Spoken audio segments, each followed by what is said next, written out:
Take one. Got him. Got him, schmot him.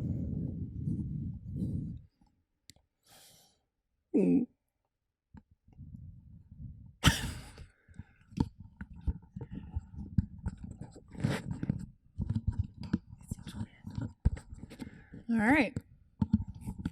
We good yet? How do I look? Do I look Perfect. sexy? You look like a pilot. Do I look sexy? Yes. Dude, why do you have to be like that? Lucky ears. Mom, seriously, get your shit together. Take one. Redo. We haven't even started yet, dude. This is how it goes. I just like make sure everything's working right. Check the camera. Make sure it's got its There you go. There you go. That's getting better. It's a super night. Mom, keep it down. I'm trying to do an intro. Okay. You're so weird. I was putting him to sleep. All right, the Be Your Elite podcast, episode 2. Got the most nervous person on the planet here right now. Probably not. Probably. Pretty nervous. So I told her we were doing this podcast like 3 hours ago. And before she had too much thought about it, she was trying to like get me out of the bathtub and like, oh, we also have 10. Yep. So this is Speedy Little Turd Nugget, our Italian Greyhound. And he does not like to be in a kennel or anything, so he's kicking it with us today. He's also Mom's therapy dog in the moment. He's my sweetest. So we got Miss Danielle here. This is my wife, Danielle Hall. She's aight. I am here. One of my favorite people on the planet. We've talked about doing this for a long time, and here we are. Finally. Yep. If we can get Mom to chat a little bit and It's my favorite. share some stories and some wisdom. It's also my very favorite. Mom is the wisest person I think I've ever met. And she never wants to like share any of it because it makes her super nervous. I impart my wisdom one-on-one. Is that how it works? Yes. Where have I been this whole time? Silently watching. I don't ever get any of it. So earlier she was like, what are we doing? What's the point of this thing? And I was like, we're just going to tell our story. And she's like, I don't know what that means. So she's super frustrated because there's no plan of attack per se. But with Mom, we want spontaneity. It's her favorite. Yes. That's how we get her out of her comfort zone. When people out of their comfort zone, they just get better. That's true. They just kind of That's say my life. they just say whatever's in the moment. That's what we wanted. Yep. You look gorgeous, by the way. Thank you. Those headphones, super sexy. Do I look like a pilot too? We might have to pause. We might have to might have the TV timeout, the podcast timeout. Get some mommy daddy time and then come back. Maybe later. I'm pretty irresistible right now. Oh man. So how's everything going? Perfect. That's all you got? All right, so I guess we'll have to dive into the beginning. First off, just kind of tell us a little bit about Miss Danielle, where you come from. Our stories will eventually marry up and line together because This is true. This is our 18-year anniversary this week. Yep. Still not quite sure if we're gonna make it, but In like 5 days. yeah, right? but we're trying. We're gonna make a run for it. My story. So, like from the very beginning? You want me to start for you? Sure. My name's Danielle, and I was born in Washington State, where I spent a little bit of time there, and then my parents eventually moved to Henderson, Nevada, right outside of Vegas. Yep. So, Mom and Dad had my sister pretty young, and I followed 14 months later when my mom thought that breastfeeding was a form of contraception. And here I am. So Wait, that was a thing back then? that was the thing. They thought that if you were breastfeeding, She couldn't get pregnant. And then she got pregnant with me. so she thought milk coming out of her nipples was I mean, I'm sure no that more was pretty ovulation. common.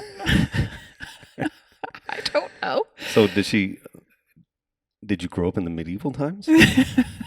I'm 36. Oh, okay. That's interesting. So yeah, they got married young, two really young kids. And then they ended up divorced also very young. And I was 3. My sister was 4. And my mom met my then stepdad, who was in construction, and Vegas was booming. So we moved to Vegas. And then out to Henderson, where I grew up most of my life in my family home there. And it was just my sister and me and mom and stepdad, who eventually ended up divorcing when I was 16. And That's when your mom came on the market, yeah. and all the high school boys were like, "Yeah." Yeah. and Sorry, then, Mom. You're probably listening right now. Sorry. she was a young mom. She's a young grandma. She's pretty great. But a couple years after that, she met my current stepdad, and certainly saved the best for last. And they've been married for, I don't know, 15 years now or Yeah, something. 15 or 16, something like pretty close to ours. Yeah. So that's kind of a rough That was it. outline. Dude, your life sucks. I grew up, obviously, in the church. Grew up Mormon, and that obviously was formative in my early years, and grateful for that. Then kept me out of some trouble, I suppose. Loved volleyball, so played competitively, traveled a lot, almost every weekend. That's where we met. Mhm. Volleyball. Yep. You were undressing me on the court, Yeah, it's terrible. and I was like, "This is super uncomfortable. I'm gonna date your best friend." And you were like, "That is a little weird. I'll date your best friend." That's a little fun fact there of the day.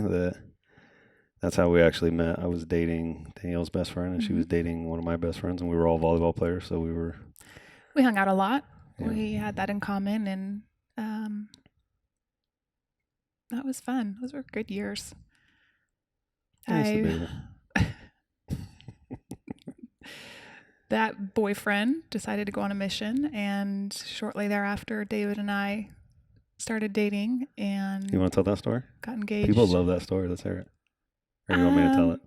Do you want me to tell the truth of what actually happened? We were always very good friends.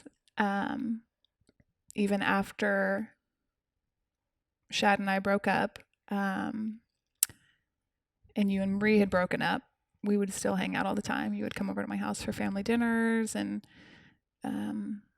we were still really good friends, you and I. And then that was probably a year, right? Of just kind of being friends.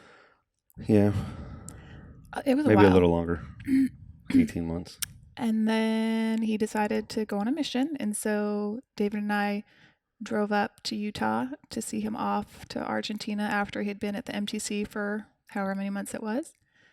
And on our way home, we were just chatting in the truck on that 7-hour drive or 5-hour drive, however long, from Utah. And started hitting on me. You started hitting on me. Let's not get it twisted, bro. Whoa. This is coming out of left field. This is not how I remember it. Certainly not expecting that at all. But here we are. Dude, that is not true, first off. You started hitting on me. You were throwing out little signs, and I was like, I might as well take advantage of this opportunity right now. Okay. That's not happening. Let's just agree and put it on record that you initiated. Okay. know if I'm going to accept that, but okay. So anyway, we started dating. I think we dated, 2 weeks, and then we were engaged. 2 weeks, yeah.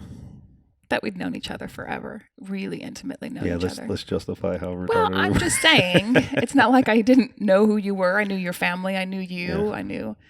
I mean, we were the best of friends. And so it didn't require a long engagement. And we were both Mormon. And at the time, that was the norm. Yeah, it You was get married like, young so that you can yeah, get married in a have temple. mommy daddy time. Yeah. How do we get to having sex as quick as possible? So I think for me, it was probably, that wasn't one of my driving motivating factors, but you were my first. Mm-hmm.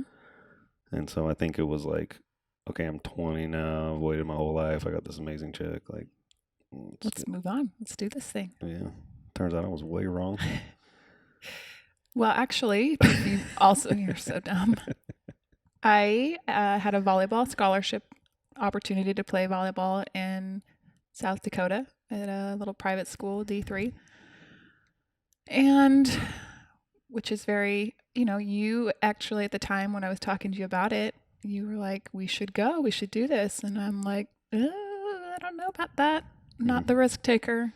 And yeah, it was a funny conversation. I'm like, I'll just find a job doing whatever and I'll go to school there and we'll figure it out. And I think you had the idea of like, I kind of want to stay in Henderson. This is comfortable and content and complacent. And I hate to use those words. They sound so bad, but yeah, I'm me best. I'm not the eager go-getter. I'm more comfortable in my own space and what I know and rhythm. Rhythm. Yes. You know, like love rhythm. That's why I clean teeth, bro. This shit is so whack to me, bro. Oh, jeez. So instead we got married. Yeah, so we got married and decided to stay. And I was running a little small tile installation crew for a guy. And, well, you were the runner for Jeff Burr first. Oh, first, yeah, I was working for a lawyer, but I was transitioning into. I was doing both, sort of. Well, I took that job over, and then you went back to tile. Went back to tile, yeah. And then I opened up a couple little small general contracting, remodeling type thing, and we were making a home and a life. Yep. Bought our first house. Let's not skip a huge step. Yeah. Got married in September. Found out we were pregnant in November. Had Tristan in July. So that was fun. Yeah, I think we were like, oh, we're gonna like be married and young and have fun and travel and and all this stuff, and then whatever. Then this dickhead here decides to just go get pregnant straight away to trap me forever. Well, in true form, I had no idea. Were you trying to breastfeed at the time and then thought maybe you weren't? No. Ovulating? I had a trial. I had my first female doctor appointment right before we got married.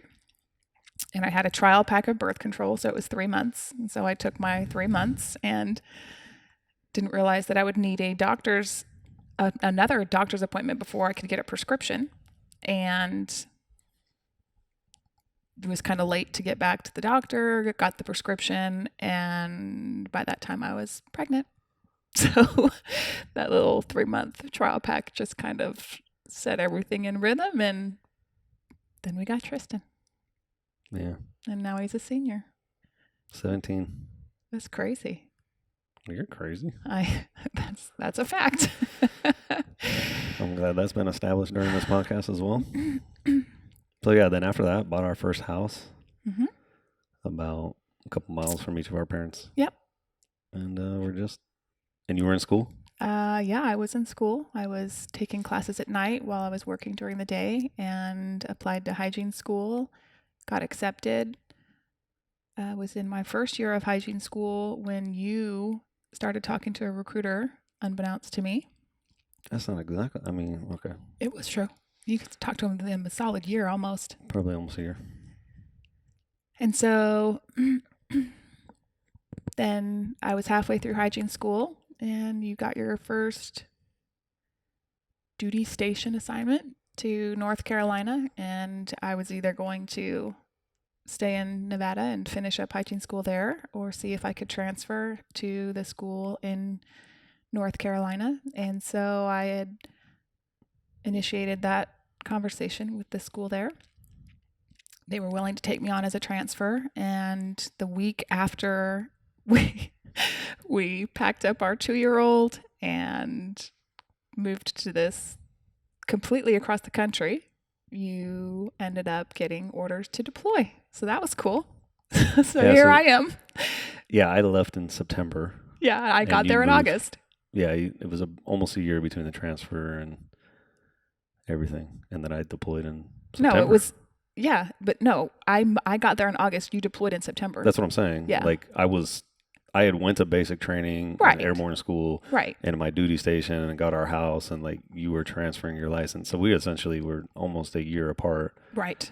And then you show up, and I get deployment orders. Yes. And she's like, "The Army is not for me." So yeah, that was rude. So yeah, but I think that really was just par for the course. You know, I just take everything in stride and made it happen. So I'm in hygiene school, which is very stressful, by the way. You wouldn't know it, but it is. And Yeah, but you won. I did win. I was the golden scaler and I had the highest GPA. You're welcome. Yeah. Did it get you anything? I mean, I work for a pretty cool dentist and I love my team. So yeah. I always mess with Mom about cleaning teeth, but she's the only one with a real job around her. So it's kind of It's a good life. it's a funny conversation. I take more baths than I do working. Yeah, but you Nowadays. solve all the world's problems when you do. bath, when you do. take baths. Sometimes. Some problems. So here we are. We're young. Yeah. Super young kid. We spent in our first 3 years of marriage a year apart already, and then I'm getting ready to deploy. Mm-hmm. And this was like pre-internet telephone. It was like, Oh yeah, we still have a bunch of those letters that we would write back and yeah, forth. I read them the other day. They're so funny. Some of them. Like I have letters, like we had to handwrite letters. People are like, what does that mean? I didn't even know that you can mail letters. But that was how it was. It was like either get on a phone call where there's a 30-second delay it was the worst. because it gets rerouted to like Germany, and then it was funny. You would say like a sentence and then just sit there in silence, and then it would come through. So, And of course, then we only had like 5 minutes Yeah. because everyone needed to use the phone. So everybody, it was I think it was insane. a 10-minute limit or something. it like was that. crazy. So you would get about a 30-second conversation in 10 minutes. And how are the kids? Good. Well, we only had one at the time. Do you need anything? No. And then the conversation was over. So yeah, a lot of handwritten letters there. Mm-hmm. And that was right when micro discs came out, like the little flashcards and cameras came out. That's how we shared our sex life. That's true. I forgot about that. Yeah, we used to send little whatever's back and forth. What a long year. Yeah, That was so amazing because sometimes they would catch them. I don't know if I ever told you this. you did. Yeah, because you're not allowed to send photos to and from on those discs back then, at least. And so if they found them, they would slit your little letter just slightly and pull them out. So someone has some naked Good for them. some naked performances of Mom here. Good for them. You're welcome. They were amazing. Those good times. So Yeah, come home. And I do what? I'm like, I gotta go special forces, and you're like, no, I want to get out of the Army.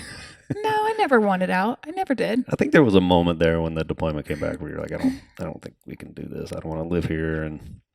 But at the time, we went from making probably combined together 6 figures between everything and a home and some cars, and like fairly successful for 6 months of marriage with our first kid and stuff, I guess, for lack of better terms. And then I take a job where you go to school full time, you don't make any money, and I think, what did we take home? $1,200 a month. I don't remember. It was so minimal. It was about $1,200, I think. We were so poor. Yeah, we used to donate Plasma. I would donate 1 week, and because it used to be 2 weeks between donations, you get like $40 or whatever, and that's how we would buy groceries. Mm-hmm. And then, had we not have deployed, we probably would have went bankrupt. Because we got it was $100 separations pay and $100 combat pay, and we were like fucking rich, so rich. So we were still donating, or you were still donating plasma while we were gone, and I remember you saved up a bunch of money and you bought this Well, we lived in the straight ghetto. No, we were so poor. that we literally, I mean, our mortgage was $540 a month in that house. Yeah. It was a tiny house. Yeah. It's 3 bedrooms. Yeah, but it was like, It was small. But North Carolina is just different as far as cost of living too, though. But we were there a long time. It was a long 6 years. yeah, because we bought our second house out in the country. probably when you graduated. Mhm.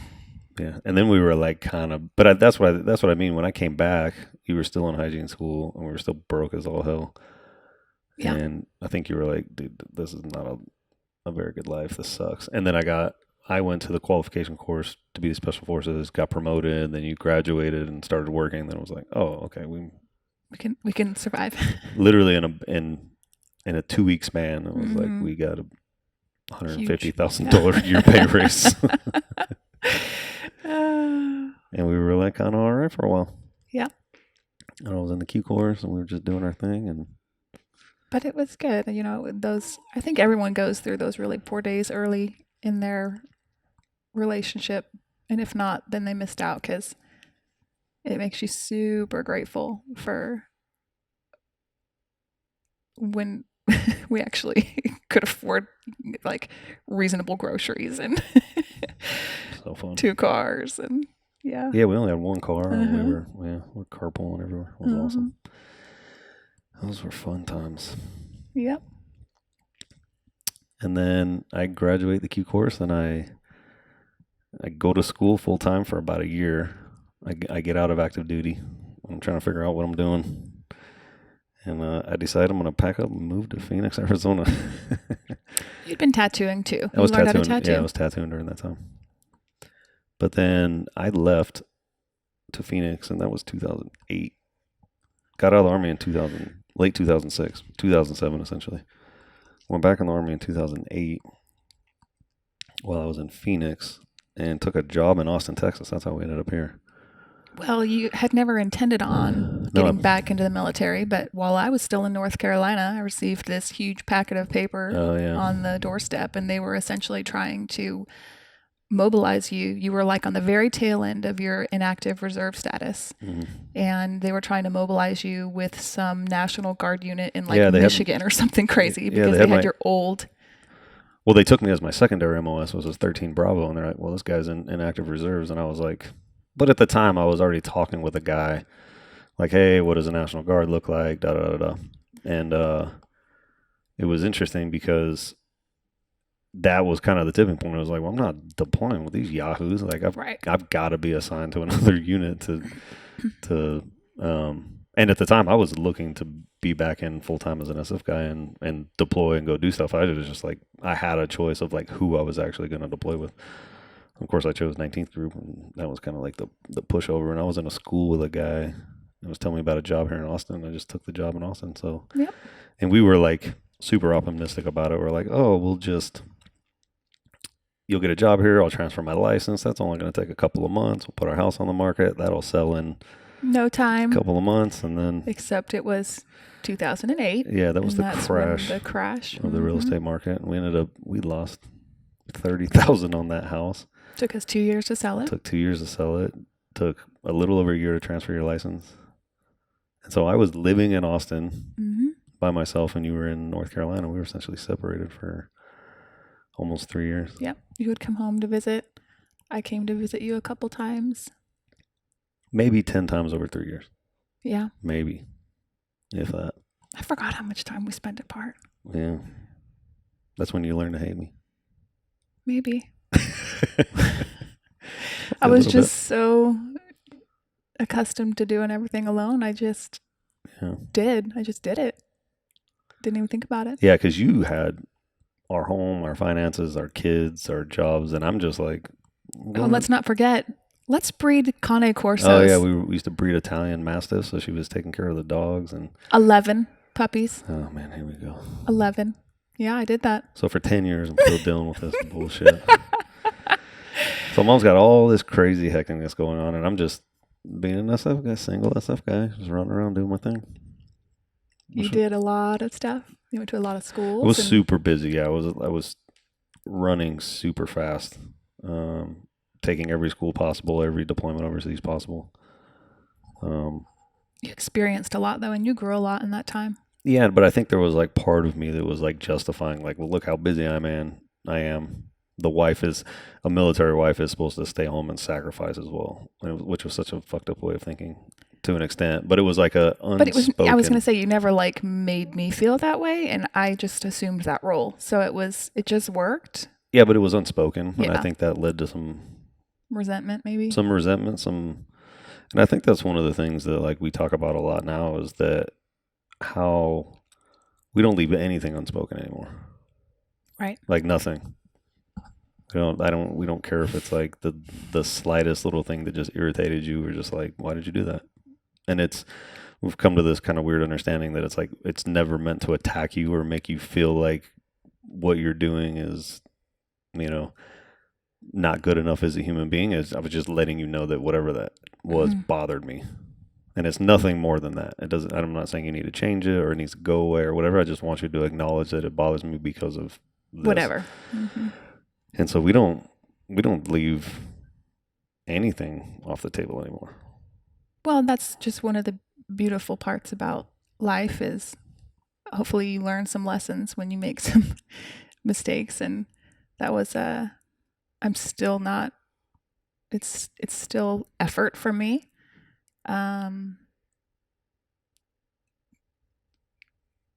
Part of me, a part of who I've always been, back to the labels that you and Bethany love so much, is I've been a peacemaker and I've been a listener. And those two adjectives are perfect for me, but that's not all that I am. And so I kind of got lost in that and just assumed those roles because that's what I had always, and a worrier. I was also a worrier. Still am.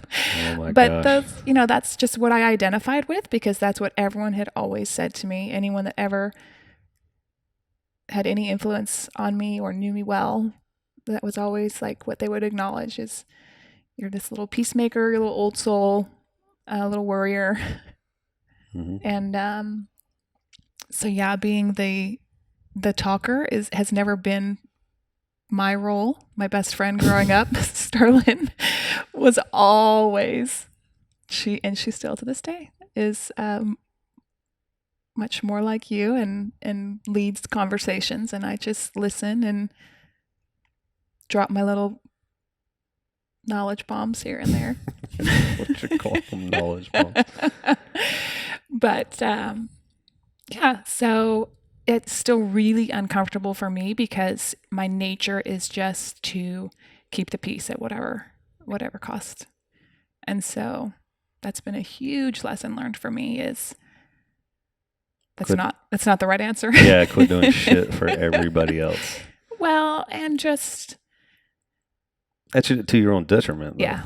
It was like you were I'm a mom, I'm a military wife, I'm sacrificing this, I'm staying home, the church wants me to do this, my family probably, and it's like, and I have to please all of them because I don't want contention at any family cost. reunions, Yeah. when my husband comes home, when I go to church on Sundays. I don't want anybody to think any kind of slight towards me, which I think you're the one of the biggest people that I've ever met that let environment and social constructs and family control. that was my all that formed me. I was always, that's what I mean. Yeah, for sure. And again, that's not ideal, but that's just all that I knew. And so I never questioned anything, good, bad, or indifferent. I was raised a certain way, and I went to church. I did my due diligence, but I didn't do anything more than that. So I didn't study if this is the minimum. Right. I didn't try to prove it wrong. I didn't try to prove it right. I was that little blind faith girl. That was me. And so that was just what I knew and what I had been taught. And so, okay. But, through some pretty challenging life experiences, a lot of growth. Don't do it.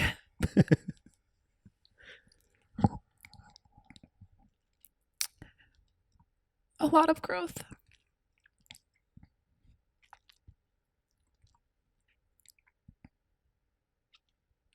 and gratitude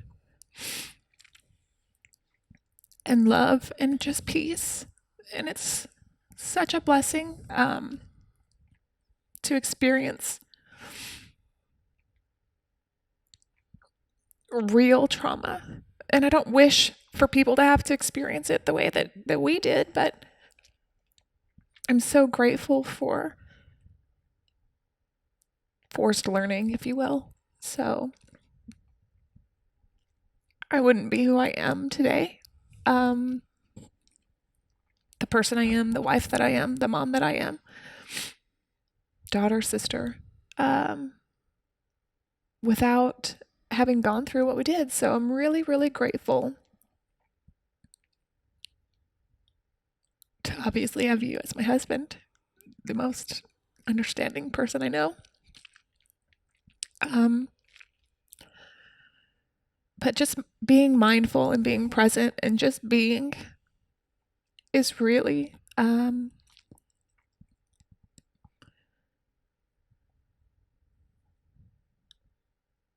the only way I could ever imagine living. I can't imagine going back to. Well, we don't want you there. Well, no, of course not. But I'm just saying I can't. No. That shit fucking hurt, man. Don't go back there. Yeah, it did. It did. So that leads us up to where we were at in our story. Yeah. Because I'm sure some people may or not have listened to the first podcast, or maybe not have read some of our story, but that essentially leads us right up until when you sell our house and we kind of have we reunite in San Antonio, 2010. You're better at that than me. End of 2010. Timelines are all a big fat blur to me. I don't remember a lot of things, and end of 2010. Most of that. It was the end of 2010. Danielle took a job in San Antonio. I took a job in San Antonio. Yes. That was the closest we could get to Austin. So I left that initial job that I was at to take one in San Antonio. And we were essentially been apart for 3 years. And we're kind of coming to ourselves to an extent. And I think that there was a whole bunch of, again, we start talking about forced learning, but I don't think it was necessarily forced. I just think it was I was just unaware. the season of our life. I had no, I don't really know how to word it. I mean, I got married young. I had my family young. I started my career young. And here I am, not even 30, and I'm like, is this it? I've accomplished all the things. Like, I just do this for the next 70 years, and this is life. And which is okay, by the way. Oh, for sure. For sure. But, that's when I started kind of opening my eyes at that point. Until then, I was just like doing what I thought I was supposed to do. Yeah. And it gets wasn't so many people in trouble. For sure. Especially when I didn't have my like eyes open moment until I'm almost 30. And then it was just 30. Yeah. 35? No. It's like 2 years ago, bro. The very beginning. Okay. So to where you decided where I was to just like, what am I doing with my life? What's happening in my life? Like, what are we doing? What do I want? What do I really want to be? Who do I want to be? Yeah, and that exploration wasn't. It was just, I had no possible way to communicate with you where I felt okay, and that was on me. To express those concerns, like, right. Hey, I've checked the block on husband, kid, career, service, and church. This is where my brain's at right now. Like, how do you even verbalize to somebody that you care for? Because we've talked about this a lot, whether or not we were actually in love or we actually just cared for each other. We were just best friends with really good benefits. I always laugh at that. That's what it was at the time. I mean, I was madly in love with you. I always have been, but I also think that it was love without knowledge and wisdom to an extent. Yes. So it's like I didn't 100% exactly knew who I was, which not allowed, but created a space for us to not even be able to communicate, because it's like this weird space where you're like, I don't even know who I'm talking to because he doesn't know who he is, and I don't even know how to convey this because I don't know who I am. So there is no space during that time to even create the conversation, which I think is I don't know how to create that space with our journey and our path. It's like how do we front load all these experiences of life it's way ahead of schedule, I guess, for lack of better terms, and then try to push all that stuff aside, figure out who the fuck we are, and then create a space of communication around that. Right. It was uncharted territory, and it was just like we're just like, well, we'll just act like it's not happening, kind of thing, which I think we both sort of did to an extent around that time. Yeah. Where I was just doing the SF thing and coming home and trying to be the best dad I can, and we were checking the blocks of like we have these conversations. People are like, yeah, but on the surface, you guys are like, it's like, yeah, we laugh and joke, we go to dinner, we're best friends, we go home, we have sex, we turn around, we go right back to sleep. But there's no connection. Right. So there's connection in the sense that like we're just human beings that are existing in the space with peace, but there's not a deep emotional in love connection, which was what I had been searching for forever since I was little. Well, I think you always had it. I think I'm really the only one that struggled there.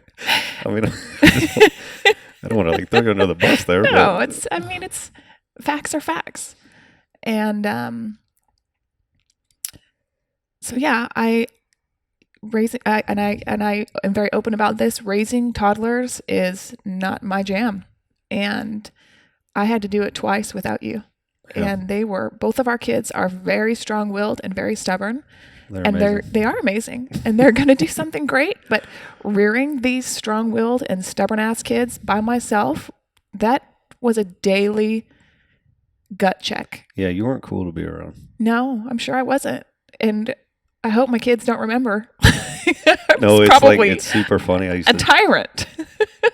Yeah, it was hard. Hectic. And so I think it was super hectic. Thank you. I think part of my resentment started from there. And so yeah, we were supposed to do this together. Yeah. Where the fuck are you? Yeah. But I didn't like blame you in the time. I loved what you were doing, and I fully supported it, and I loved those years. Now compartmentalize those years a little bit, because I was thinking about this earlier today, where it was like how easily we can put a label on somebody. Here we go with the fucking labels. Put a label on somebody in the sense that like, because the moment you say, oh, she cheated on her husband, it's like everyone's initial reaction in the social constructs is like, oh man, she's a fucking piece of shit. It's like it's like you're a terrible human being. Some like, of that. Why would you do that? A lot of people that knew us best actually were like, oh, what did you do? Yeah, a lot of people, they turn, which is so weird to me, because it's so sad. I don't know how I put off that perspective or perception of me. And I get it. It's like, here's this guy that talks about fucking killing shit all the time, and he loves to have sex with his wife, and everyone coins me as this like super A-type leader, strong-willed personality, but I'm on both ends of the spectrum, pretty extreme, for lack of better terms. Yes, you are a Cancer through and through. Yeah. You are very sensitive too. Yeah, cry during the Notebook type shit. Right. Moral of the story. Moral of our story. Well, I get where people see that about me, and I get why people, so if you've ever been around her, everybody like just kind of gets this feeling of like she's the nurturer, she's the peacemaker, and it makes you want to be around her, because all of us are looking for internal peace, and you can just get energy from somebody where you're like, fuck, if I just sit in the same room with that chick, I just feel good. We don't have to have conversations. We don't have to talk about anything. It's just the energy that's put off, and that's always existed in you. And so when people heard what happened, they were like, oh, No way. that's not true. Yeah. Like, that's not, I don't even believe you. I'm like, well, I didn't fucking make the shit up. Why would I make that up? So, the initial knee jerk reaction makes sense. It's like, Sure. well, who does the guy, well, how does it actually make sense then? Because that's what everybody wants to do. They want to make sense of every situation. Sure. It's like, well, how does it make sense? It's like, well, Good luck. the SF dude that deploys overseas constantly that should have that reputation. Okay, what did he do for this outcome? Like, he had to have started the ball rolling, which I had a lot of self exploration, a lot of that, which we've identified. A lot of the stuff was, raising kids solo, not having that space of communication because we didn't even know who the fuck we were. Well, and you were always gone, and so I was not Always about. I was not about to bring up uncomfortable conversations the few times that we were actually together, and I was certainly not going to do it over the phone. Yeah, and I think that there was you were just willing to like bear that burden because you already knew that I was stressed the fuck out. Right. Like, I was just working so hard and I was Yeah. gone all the time because I used to joke with her all the time. I'm like, dude, if I had a choice to live a peaceful life and wake up with my kids every day, I'd like fucking do that in a heartbeat. Yeah. But like, that's just not the reality of the world we live in. There's guys that have to go do shit, and it's like, that's just what I chose to do, and I have to embrace that and accept it. And I think you carry that burden a little bit of like, I'm not gonna add any more to his load. Which is, I think there's a whole huge category of people that like, that's why they stray, because it's like, I don't want to hurt them. I don't want to burden them. I know they have their own thing, but I've got my own shit to deal with right now. And I'm just not going to bring them into it for whatever reason outside of that, which is probably how this whole thing started. So we're in San Antonio, 2011. And, kind of talked about this a little bit last time about how I think we were just sitting there watching a movie on a Friday night, and you just looked at me, stone-faced killer. I was like, I'm out of this thing. I want a divorce. Yeah. Where were you at then? I didn't see any possible way.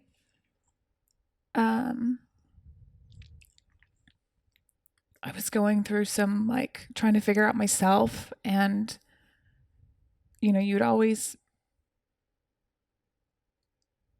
praise me of being this like great perfect wife and awesome mom, and except maybe not those words. I was not the best mom. I was not as patient as you, but you always made me feel like I was doing everything right. Because you were. Well,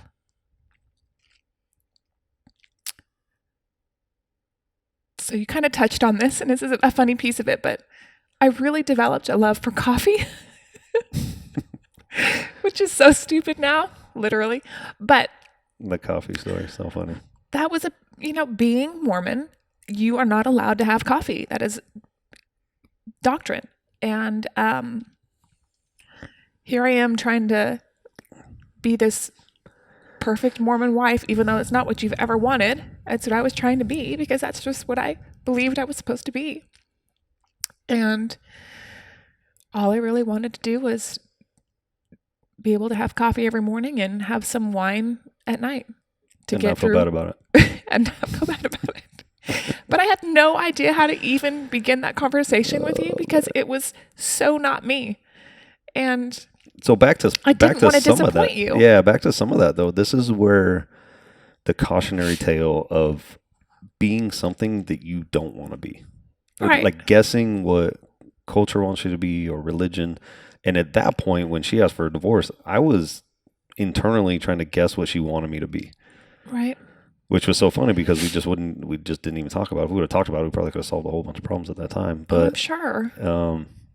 So for me, I'm like, fuck, man, she wants this dude that's going to go to church for 3 hours on Saturday and wear these garments and, family home evening every Monday. I mean, I was like planning, like teaching gospels and scriptures like in our homes on Monday nights and playing board games and stuff like the typical Mormon family does. It's like everything that was the stereotype of what we thought of Mormon, I was like trying to check the block on all that stuff.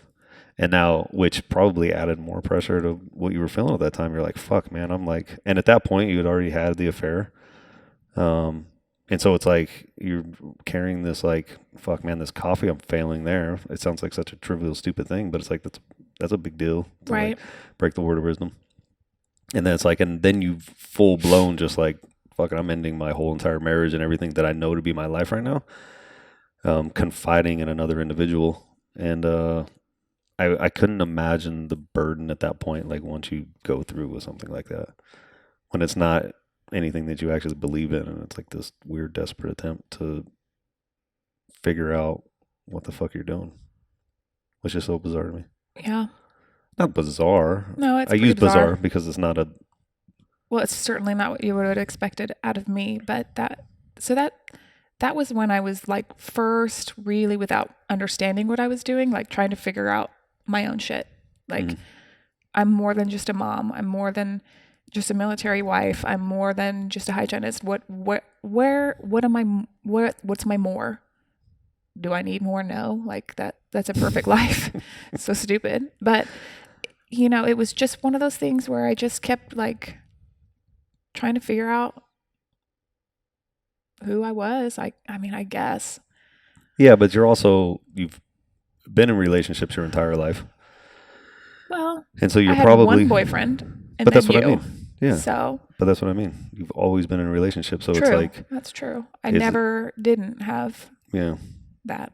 So But how do you actually know the type of person that like you're supposed to be with because you don't even know yourself, and it's like, right.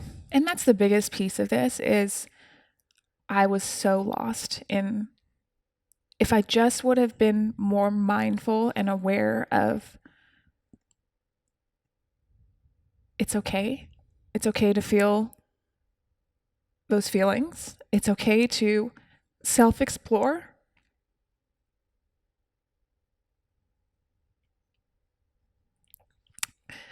It's okay to have wings and roots. Just because you're brought up a certain way, wrong or right, doesn't mean that you have to continue living that way. And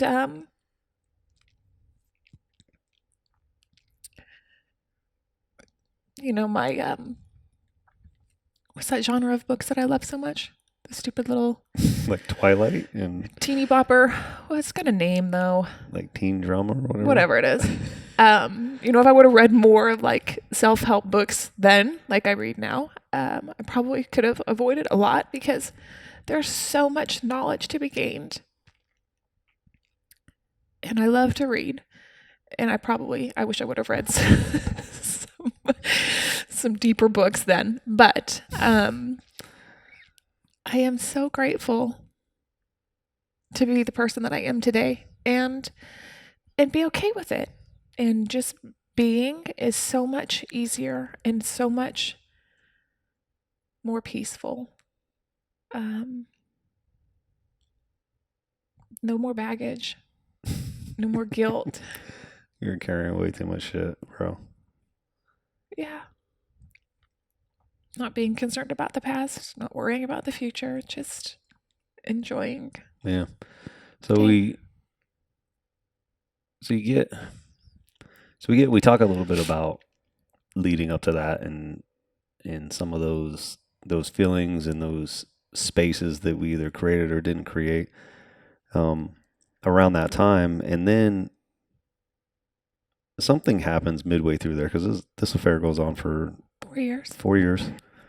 And it's like, it's my business partner. He's a guy that lives with us. He's on my special forces team. So it's entangled everywhere. So,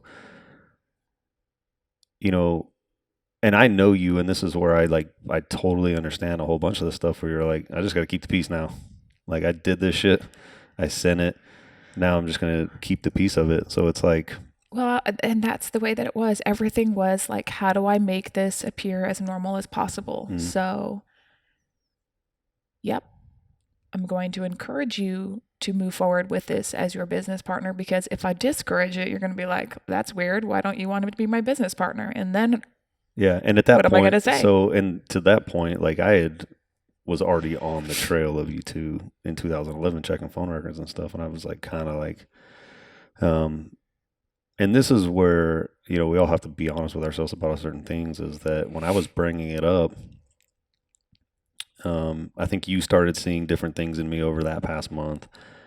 And then I think you got to a point where you started questioning, like, well, shit, I kind of want that, but I also kind of want this, and I don't really know what the fuck I'm doing now. Originally, it was like, no, I don't want this marriage at all anymore, and I just didn't want anything that Yeah. resembled my current life. Your current life, yeah. Because I just felt like there was something huge missing, so it has to start with my marriage. Like, Yeah. why wouldn't it? This has to be the answer, which Yeah. is not, but that's in my mind. That's what I just knew was this is what has to change. Well, and then I think there was that point there where you were like, well, shit, does that actually need to change? Is it? And I don't think you knew or you didn't know. No. And you were just like at that point, like, well, I was just finally going to make a decision, and this was the one. Yeah. And you know me, I'm like, I can't even decide where we're going to eat for dinner. So much less a huge life choice. Yeah. That would have been the dumbest thing you ever did. That's a true story. I'm lucky you're so persistent. I'm going to hold that over you forever. Yes, you should. You owe me your life. I do. Shut up. So, but that's where I think there was that moment where I was like, I would have rather have heard the truth at that moment, but we wouldn't have made it because I didn't have the maturity or the wisdom at that time to understand what the fuck was actually going on, and I would have just went with the cultural norm. Yep. Like, you got to get rid of this chick. Fuck it. Yeah. And ego would have gotten like, you're better than that. You don't need that shit. Like, she left you, all that kind of bullshit. That's probably where I would have went. And so when I was asking you about that, that's when you gave me a glimmer of hope of like, well, actually, I think we should, I think we planned our anniversary weekend over a conversation, and it got me just enough off to even care about it anymore because I saw a glimmer of hope that I could actually save my marriage. And then again, I started just being this person that I fucking despised more than anything. Right. And so I think that's where, and I was living in that space there were parts of me that I liked. Well, there was a huge, if we're breaking it down by hours, I mean, if you just look at church service alone, I mean, it's 10 to 15 hours a week that you're just giving to that. And then that's, how much of that is trickling into all your other stuff. So it's like, now I'm overseas and I can't, I technically can't sit down with a bunch of SF guys and have a beer. Right. It's like, it's so fucking ridiculous, but it's like, that's what it was for me. So it was like, it started to bleed into like all these different things of like. The value that you gained from that timeline though was I found out who I wasn't. And but also you were at peace. And so that was like your first, there was not a lot of ego. Like that was a huge part of it was you were totally. Yeah, I let that go. It was because leading up to 2011, I was some bottled up anger in there and expressing anger in like not the most healthy ways on the planet. Breaking shit a lot and screaming and some other things, but really trying to minimize. I knew what it was. And I think we would like talk, you'd be like, why'd you just throw that thing through the wall? And I'd be like, I don't know, it just made me feel better. And it was like almost this weird, relaxed anger that was like hectic in the moment and then gone in almost an instant, which was like, I couldn't even imagine even trying to figure that shit out with a young wife and like our kids are there. And I'm like, fucking, I don't care. This is just how I express my frustration. Right. Which is such a weird thing. But, yeah, leading up to all that, it did give me a space of like, okay, what's the opposite end of the spectrum over here with like this? And now we just live in the middle. Yeah, just gonna be in the middle. We keep going back to that. Like, what's moderation of everything? Being good for goodness sake, and I don't think good people. Yeah, I was listening to something the other day where it was. I know religion's a big piece of how we got to where we are today because it wrong or right or indifferent or whatever your beliefs are, it just wasn't right for us as individuals. Like it just seemed very contradictory to who we were at our core and by nature. But I understand how it creates certainty for people. Sure. It's like you don't have the answer for something. It's like, no, it's right here. Yeah. Thou shalt not X, Y, and Z. Oh, okay, cool. That's life. Just have faith. Just And have faith. so I totally understand that because it's comforting Mm-hmm. and it's semi peaceful. But me, I'm too curious. I'm like, well, why can't I have beer? Well, I better drink a lot of that to figure out why, or whatever, you know. Right. So it's such a weird thing, but just my curiosity nature and but again, and I don't think we have resentment or animosity towards the church at all. Absolutely not. We still have a lot of friends and stuff and that follow that religion, and but that's a big piece of us because I don't think we really ended that until 2011. The affair starts. I think church probably 14, 15 Yeah. probably stopped. So, I probably yeah. stopped going. I think it got it. I talked a little bit about it before, where I got to a point where I was like, "Fuck everybody around me. I'm going to do whatever makes me happy right now." But as long as it doesn't emotionally affect the commitments that I have Mm-hmm. directly, Negatively. yeah. So I was like, "Look, church isn't good for me. I'm not going anymore. Sorry." It doesn't change me who I am as a father and a husband, whatever you can say it does, but it doesn't. Just little small examples like that, and then Well, also at this time, we had just opened Redside, right? yeah, we just opened our gym. And that time from like started the lease, all the demo, months of demo, it was insanity. Yeah, of course, we're almost. working our full-time jobs still at the time. So our demo was at night until about midnight. So from like Yeah, it's the like 4 or word 5 go, months. Yeah, it was all it was all that we did. And we sacrificed a lot of time with our children, a lot of time. And yeah. So here we are in this weird state. That's how retarded we are. In this weird state of like, we think we're good. We're kind of good. Maybe we are. Maybe we're not. Like we didn't even know really. We just were like, we're gonna keep working at this marriage and just see what happens. But we didn't know what that meant.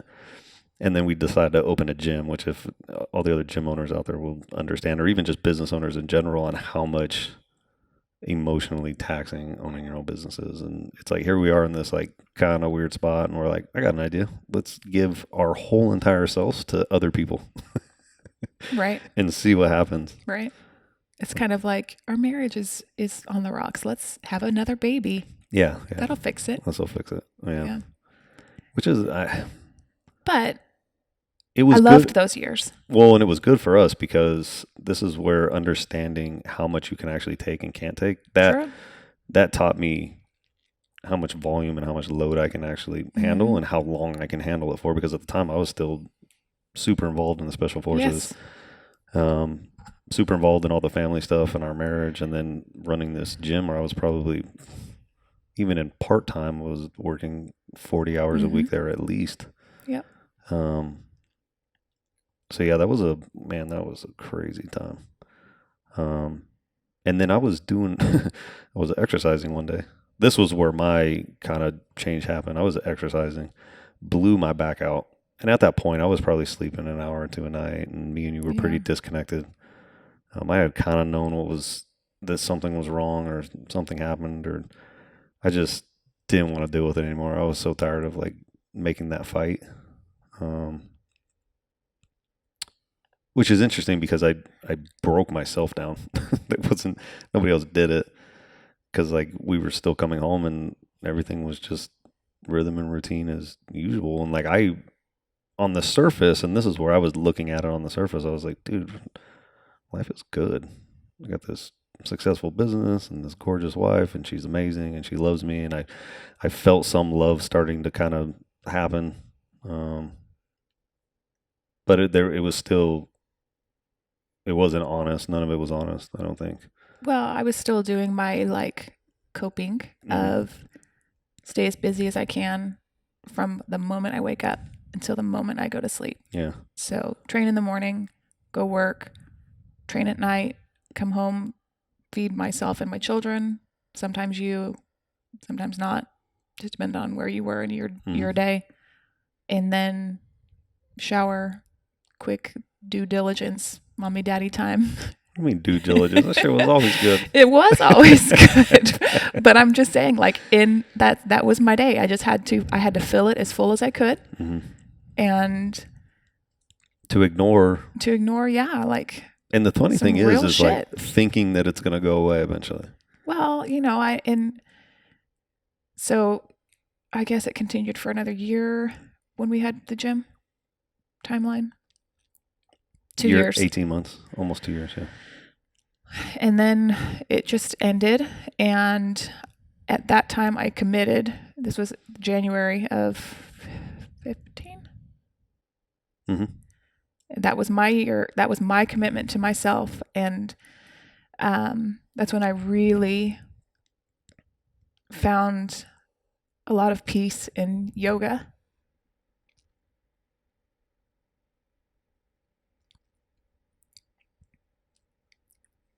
And Megan and Michael.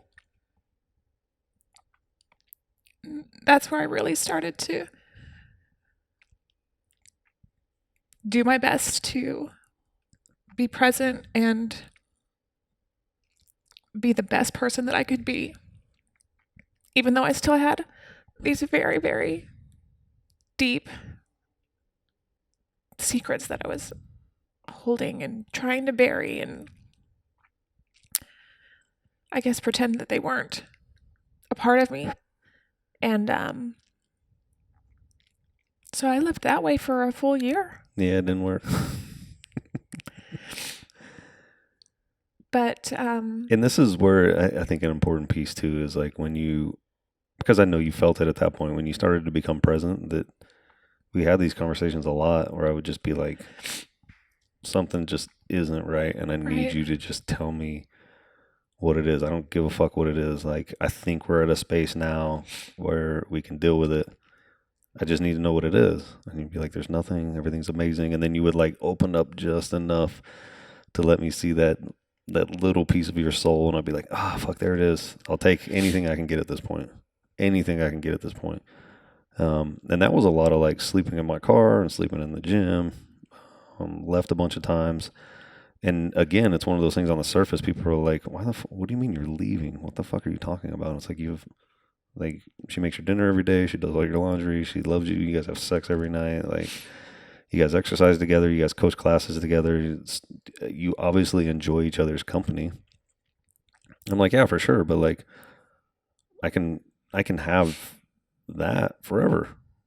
Like, she can be my best friend forever. We have kids together. Like, we're always going to, text and make jokes and just be friends forever. But like, I'm not interested in an emotionally less connected relationship. Like, I'm just not. Like, that's not, I don't think, life is obviously driven by purpose, but I think purpose, regardless of what your shit is, always revolves around relationships. And it always revolves around those committed relationships. So it's like your family.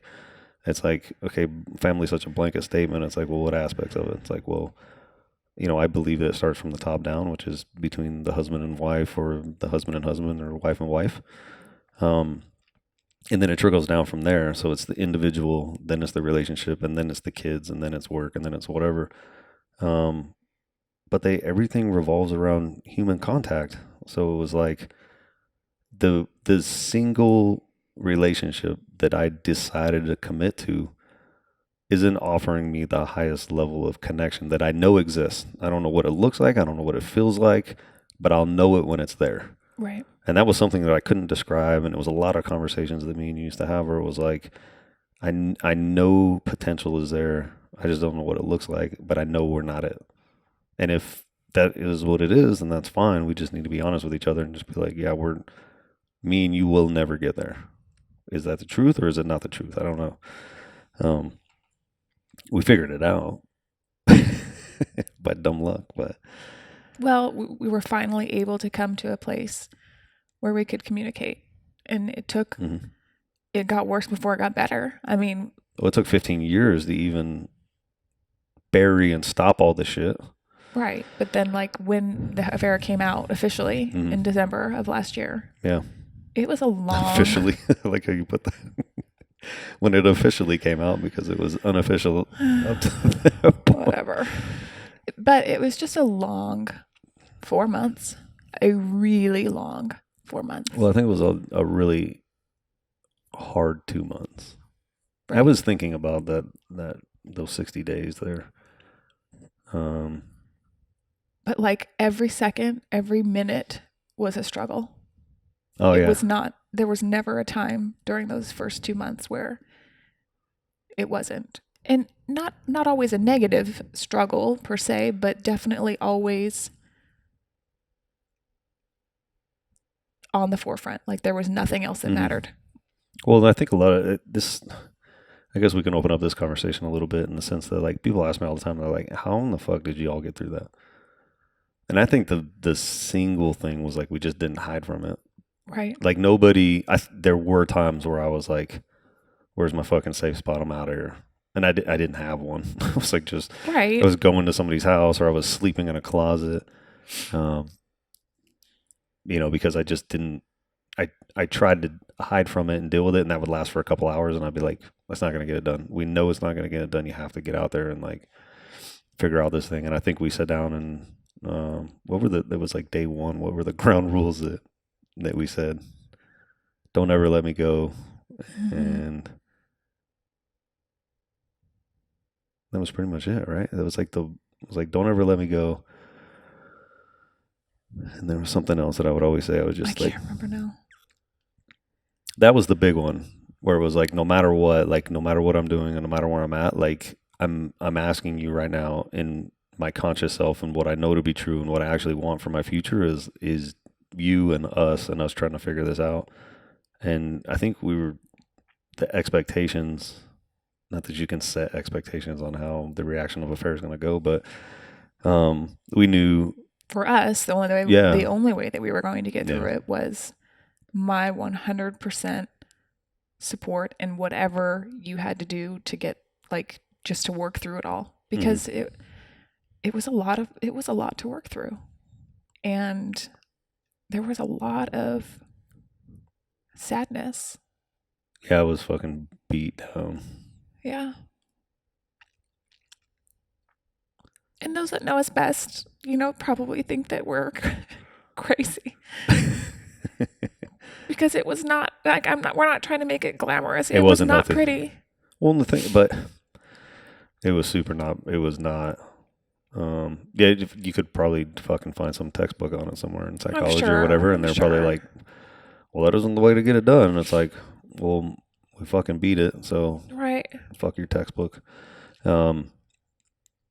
Not saying that it is the right way. I think the something to take away from that is like the individuals have to know themselves. They have to be honest with themselves, and then you guys have to formulate a plan. That one is best for the individual first and foremost.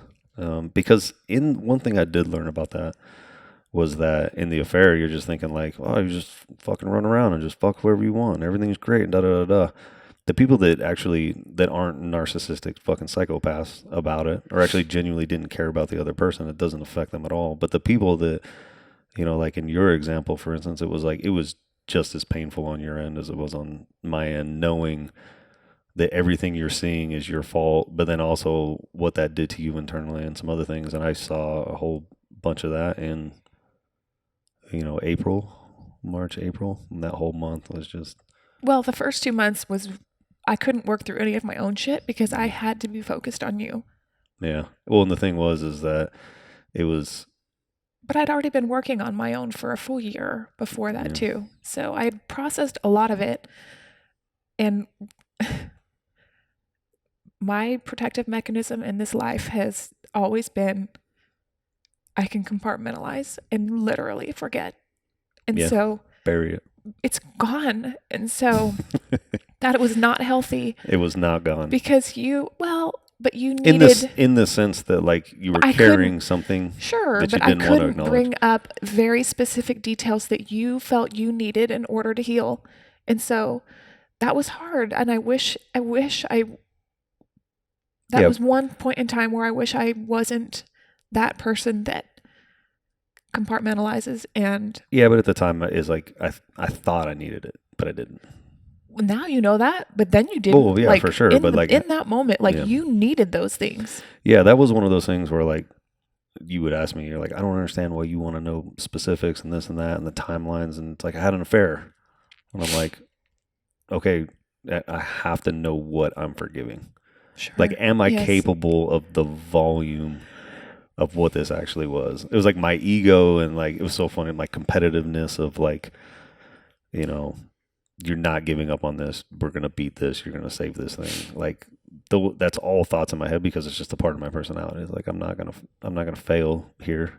Don't fail shit. Right. It just doesn't happen. So like, let's fucking fix this thing.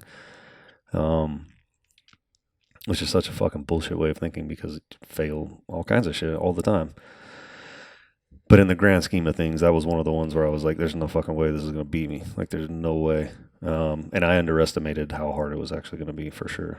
I was like, oh man, fucking week, 2 weeks, we're going to get this thing. And, but yeah, I needed to know 100% what I was forgiving. Like the times, the timeline, how often, like, which were so stupid, minute details. They just hurt more than they did anything. But, we all live and learn. That's our first time and last and only ever going through that. But time will tell. Time will tell. I still owe you one. That's true. So, ladies, if you're out there, you're so special. Most eligible husband in the market.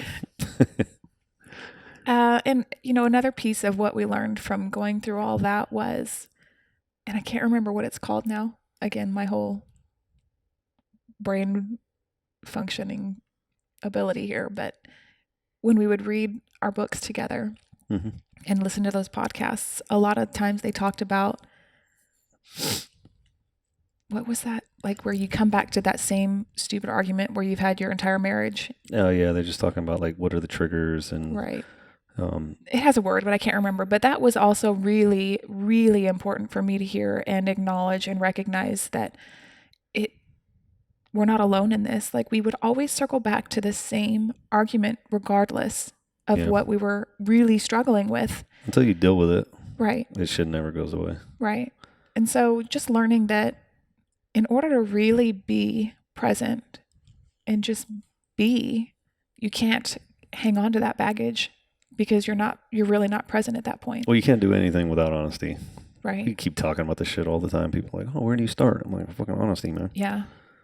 Nobody wants to hear that they're a piece of shit and that you suck as a fucking dad and you weren't the best husband on the planet. But like, those are things that I had to acknowledge at some point. Like, am I the greatest dad on the planet? Maybe when I'm here, sure. But time has got to be a factor in that. Like, was I here optimally of what it is right to raise a kid to be the best dad on the planet? I mean, probably not. I mean, I can't even remember the birthdays and Christmas and anniversary because I wasn't here for any of them. It was like, I can't sit here and bullshit myself thinking that, do I think I'm a bad dad? No. I know when I'm here that my time is,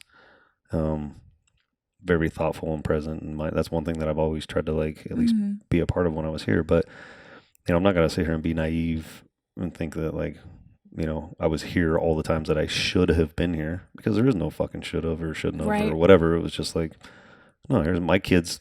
Maybe the right path for who my kids are was for me to be gone all that time. If I was here, I could have maybe impacted them in the wrong way and they go in a different direction. So that living in that whole fucking world is fucking nonsense too. Well, our kids are incredibly independent and I'm so grateful for that. But as I'm about to lose one because he's literally graduating next year, I'm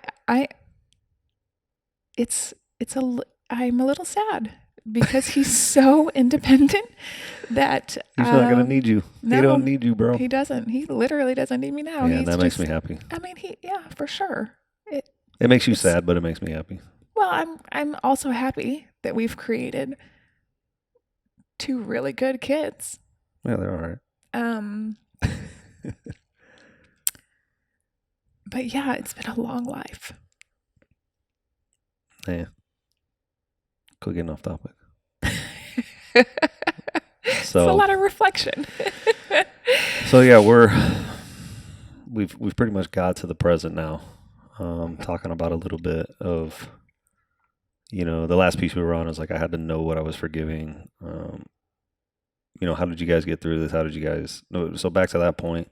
Well, Um, let me put a little piece in. mhm, I am so afraid of, I hate to use the word afraid, but I don't know another word, of change. mhm, And so I'll do my past life, my past coping mechanism, just whatever it takes to keep the peace, whatever it takes to keep our life as it is, to mhm. keep everybody happy, all of our members, all of our coaches, my husband, my children, my mom, just everybody. You're a fair partner.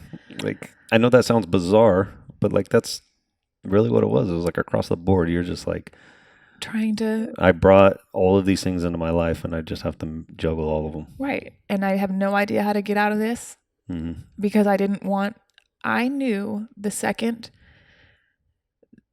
if it were to ever come out, that it would be the hardest thing that you would ever have to go through.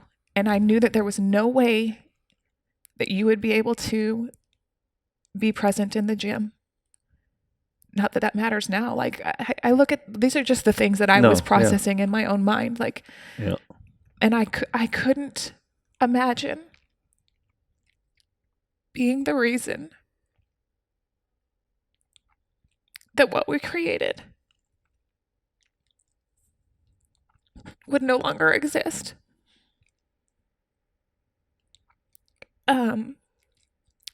I love our members. I'm not going to say loved. I love a lot of those people. And we had an amazing group of coaches. And I love each and every one of them. And I did not want to disappoint everybody that I knew. But that was not the answer.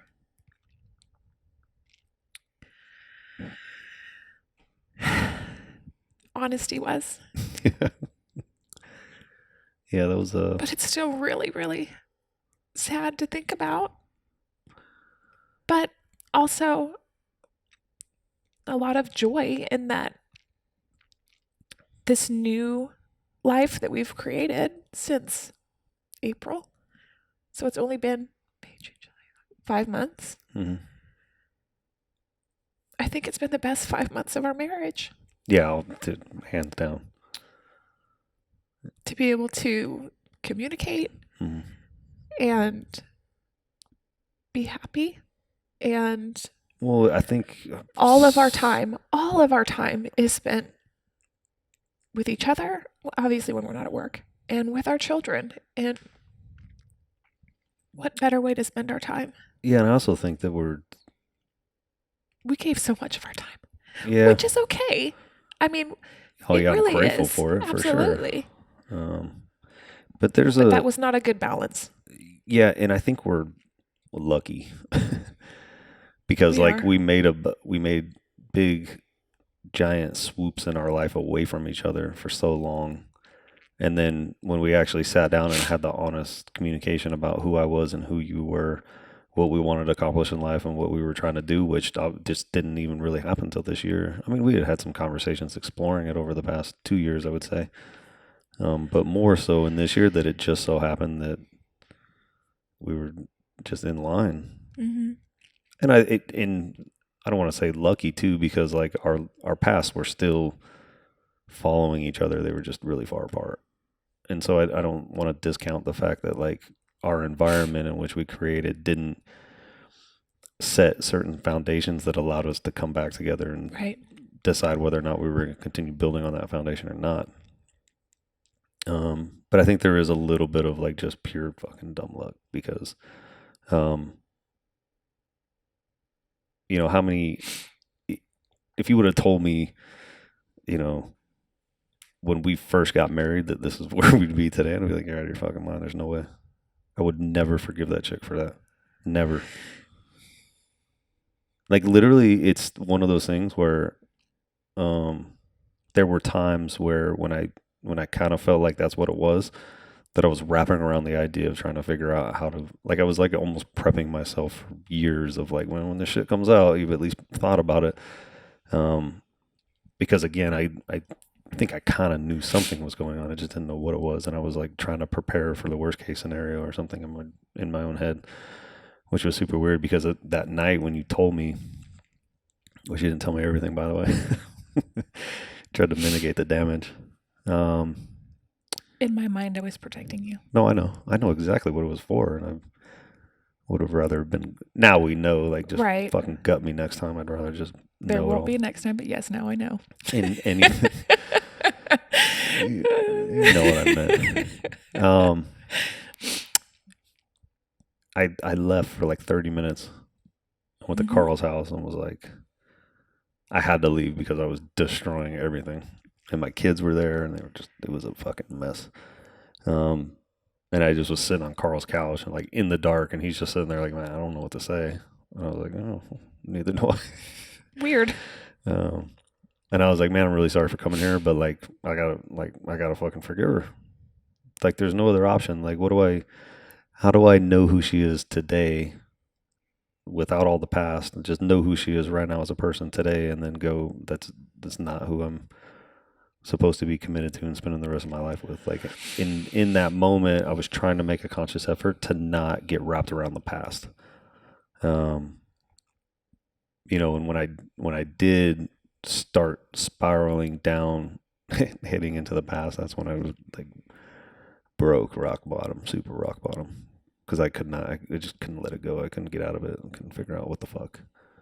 I could only associate you with those actions at that time, which was fucking painful, super painful, because I just wanted to be with you. And I wanted you to not hurt, which was so weird. But I also wanted you to hurt. Right. I also wanted you to like fucking deal with the bullshit that you just laid on our entire family. Crazy emotions. Yeah. I was the only one that would make you feel better, but I was the source of the pain. Yeah. It was. Well, and that's where I was like, just don't ever let me go. Like, Yeah. I'm going to say some shit. I'm going to say some crazy shit. I'm going to do some crazy things because you know me, and I'm fucking lost and clouded and everything's blurry as fuck. Don't ever let me go. And I think that's why we set those things. And there were a couple times that I felt like you let me go, and it was catastrophic, super catastrophic. So, and to be fair, it was to your own survival. True. And I mean, it was a long couple months, but I did the best that I could, and you did the best that you could, and here we are. Well, that's exactly what we needed. Yeah. To figure that shit out. And now you won the lottery. Yep. What the hell Yep, I did. Smile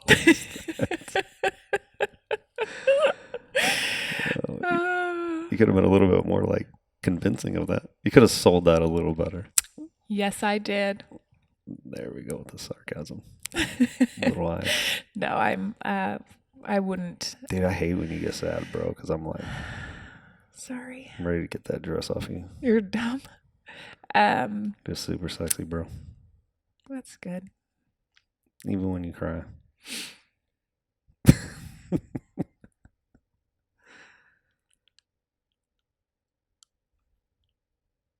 What else? What do you mean, what else? So where you at today? How you feel? Not today, like in this moment, but like...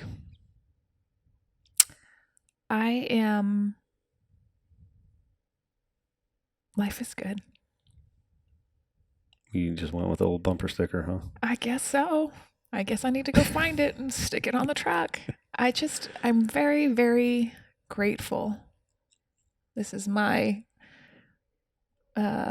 life journey piece, and it's my newest. Sorry, Mom, I know I told you I wasn't going to get any more tattoos, but it's her whole arm. But it's a really good reminder of what I really truly value in this life, and it always circles back to mindfulness and being present and being grateful. A little bit of grace on yourself there. Yeah. I think that's probably one of the biggest things that you've learned. I don't know that it's because it's definitely associated with like self-worth, self-love, Well, and compassion, for but like sure, grace. I think there's a lot of people that just don't give themselves enough grace. And if you would have had that attribute, 6, 7 years ago of like, wait, I'm killing life, man. Like I've done a lot. I have a lot to be grateful for. I have a lot of this stuff. And it's like you go into this sort of self-punching bag mode, which you don't allow yourself any grace for the things that you've accomplished and the successes that you have, and you just beat yourself up for it, and you're never living up to the expectation of what you think is supposed to be done.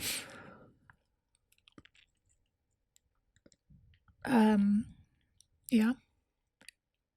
A big piece of the way that we got through this too, which I kind of forgot, is I didn't forget, but going through some therapy, both with my therapist here locally, but then also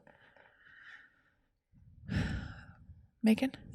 And then Dr. Megan, Marcus Philly's wife. She's fantastic. She was amazing. But really understanding who you are as what your truths are from the experiences that we have had, and acknowledging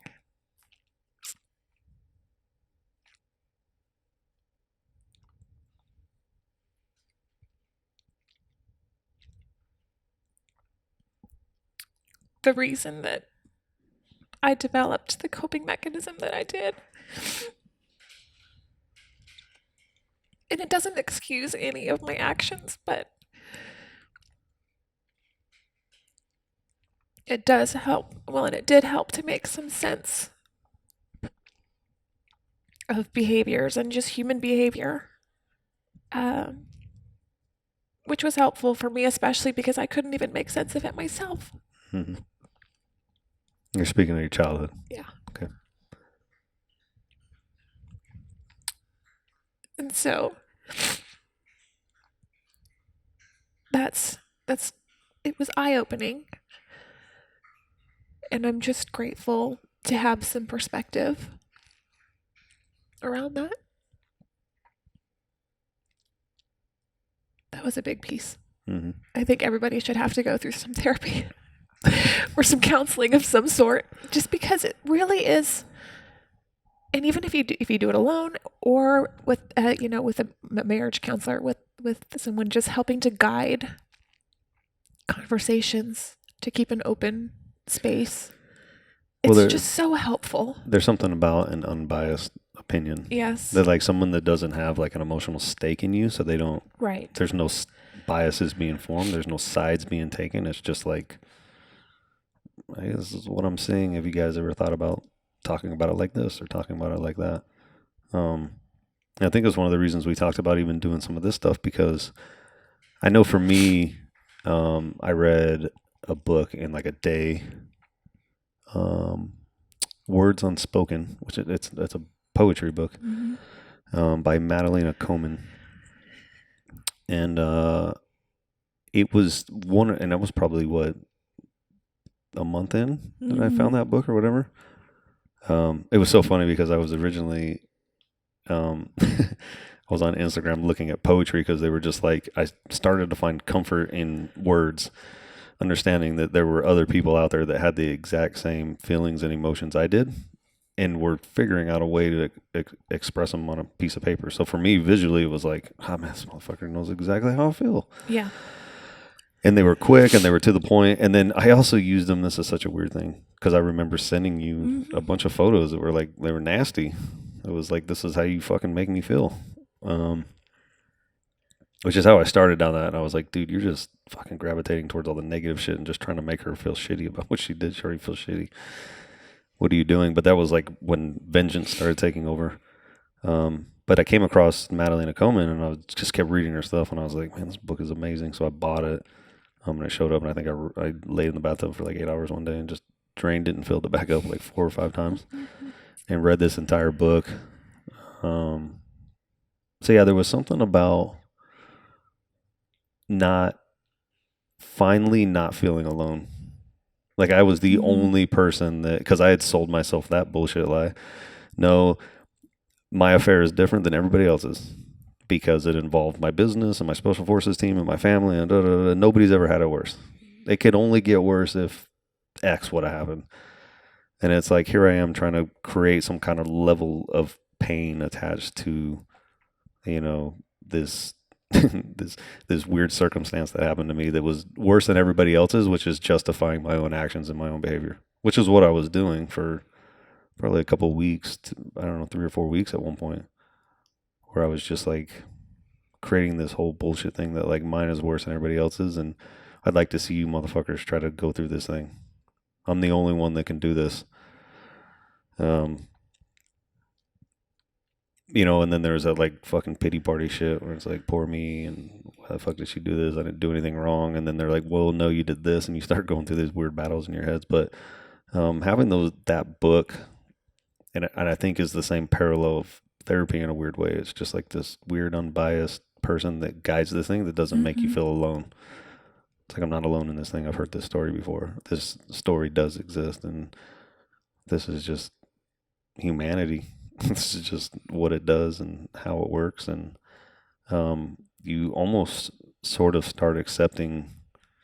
I hate using the word accepting. At first, you accept it, and I think acceptance is one of those things where you're like giving into an idea of something, which is why I don't like the word accepting. I like embracing. You eventually just start embracing it for what it is. It's like just life is uncontrollable and shit happens, and there's sadness. And I was in another book, which reminds me of the whole pain thing. Man's Search for Meaning by Dr. Frankel, Victor. Viktor Frankl. And he just tells a story about being in a concentration camp during World War II. And he was already a clinical psychologist leading up to that before he got thrown into the camp and stuff. But he talks about pain, that there's no level of pain. It's just a gas. And it's like, so if you allow that fume, let's just use you as a vessel or a room. If you just allow that fume to fill up with pain, because there's no level of it, there's just how much is actually leaking in at a time. Well, if there's no outlet for that pain, it'll eventually just fill the whole room up. So if it's super traumatic, it just fills the room up super quick. Yeah.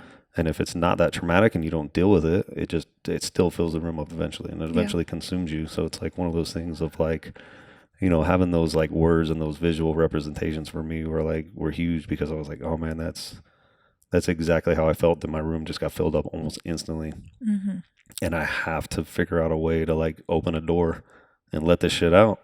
And you can't, like, you still have to watch it leave. You still have to like deal with it. You still have to like see it within your own vessel. So it's like one of those things where if you shut that door and just go into another room, it's like it's eventually you have to go in there and fucking deal with it. If not, all your rooms will eventually just be filled up with just fucking pain and nonsense. So it's like a weird analogy, and a couple of like really good reads that like I think gave me a certain level of like empowerment of like, you are actually not alone in this thing, and you're just creating some level of pain that you think nobody else has ever dealt with. And then you read Viktor Frankl, and he's like, his whole entire family gets fucking massacred in the Holocaust. I'm like, oh well, life really isn't that bad, I guess. But then it also, going back to like purpose around relationships and stuff, it was like I knew there was this weird part of me where I had hope that we were going to salvage everything. And I hung on to it for as long as I could. And I think deep down inside, I knew emotionally I didn't have any of that shit in me anymore. As far as the gym stuff and like, the emotional connections and attachments to that. And then some other things didn't shake out the way I expected them, which is a whole other thing leading back to like setting manageable expectations of what you think people should be doing and some other stuff. But, to your point where you were like disappointed in yourself knowing that everything that we created, because we created that, Dave and Danielle were Red Side CrossFit and OPEX and Ander. And it's like, I think we both knew that that chapter was over, Yeah. and we didn't want to deal with it at that time. And I think that added a whole bunch of pressure to us because I was trying to heal. I was trying to salvage me and you, and I was like trickling into the gym here or there. And then we were like trying to do the right thing where like we show up 2 or 3 days a week or a Saturday morning and exercise together so people saw us together and knew that we were okay or that we were going to be okay, which we knew. I think I always knew that. But I think you got to points where you were like, we're not going to make it.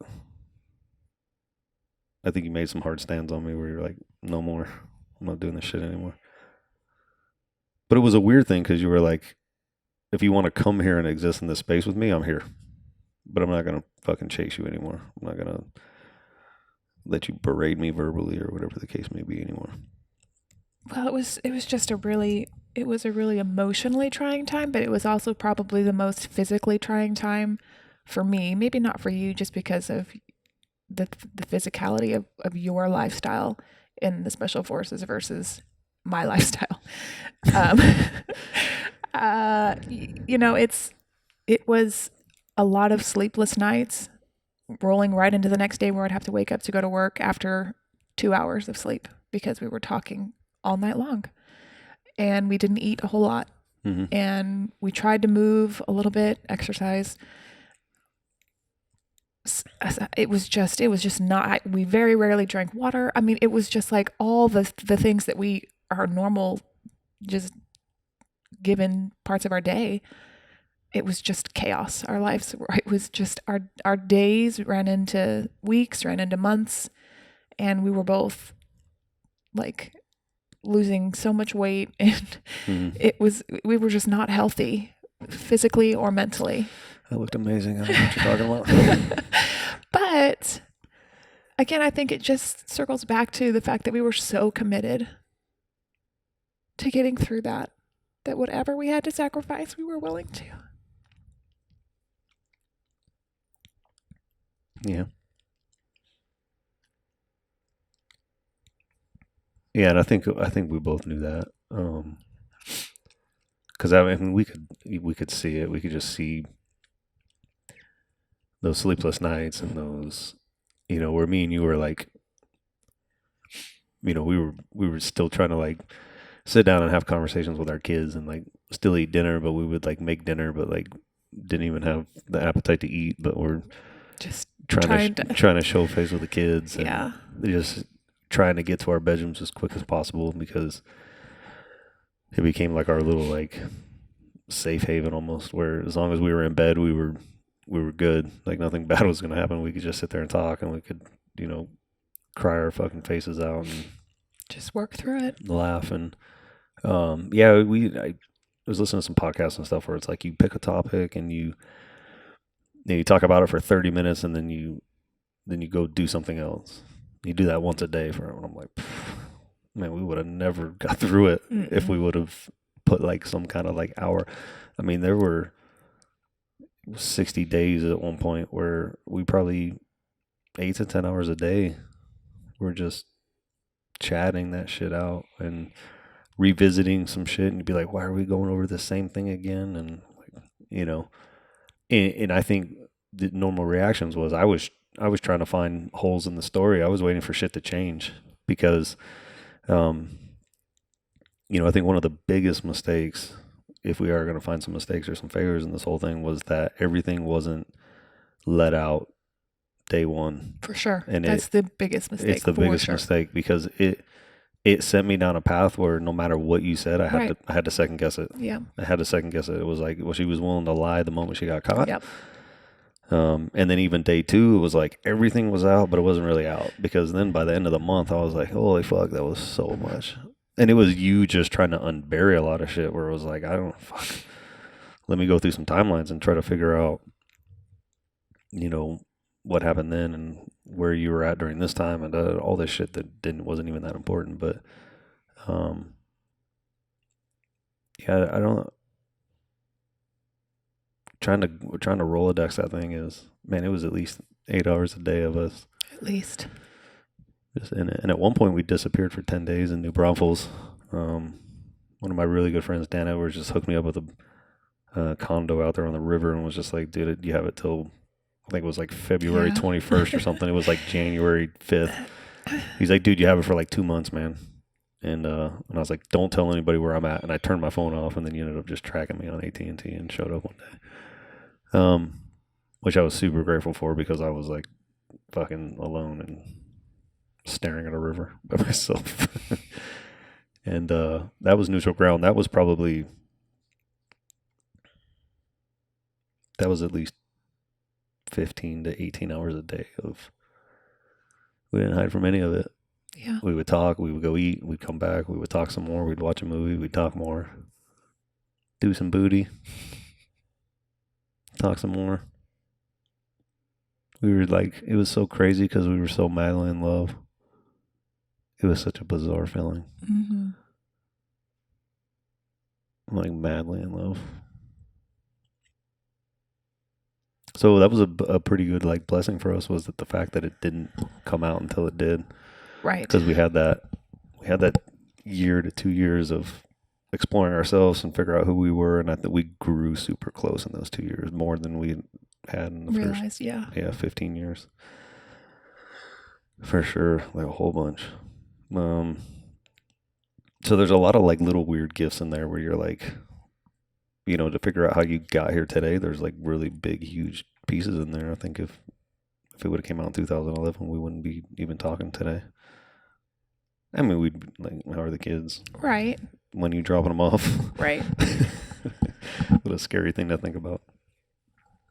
So yeah, a lot of weird, you know, pre-planned fate, karma. I would like to think that it was just energy karma. We've put so much good energy out in the world that it eventually circled back to us. And I think that's one of the things to like kind of keep an eye on and be super grateful for, is that like the energy you put out.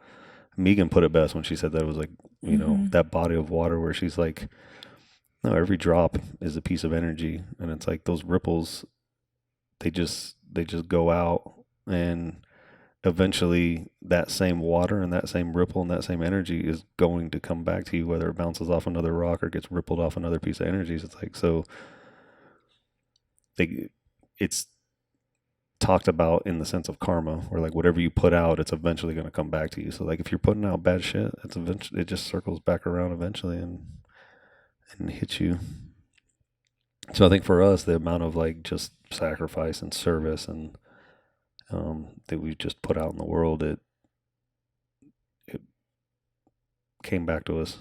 And probably the one time that I would have really appreciated it or needed it, for sure.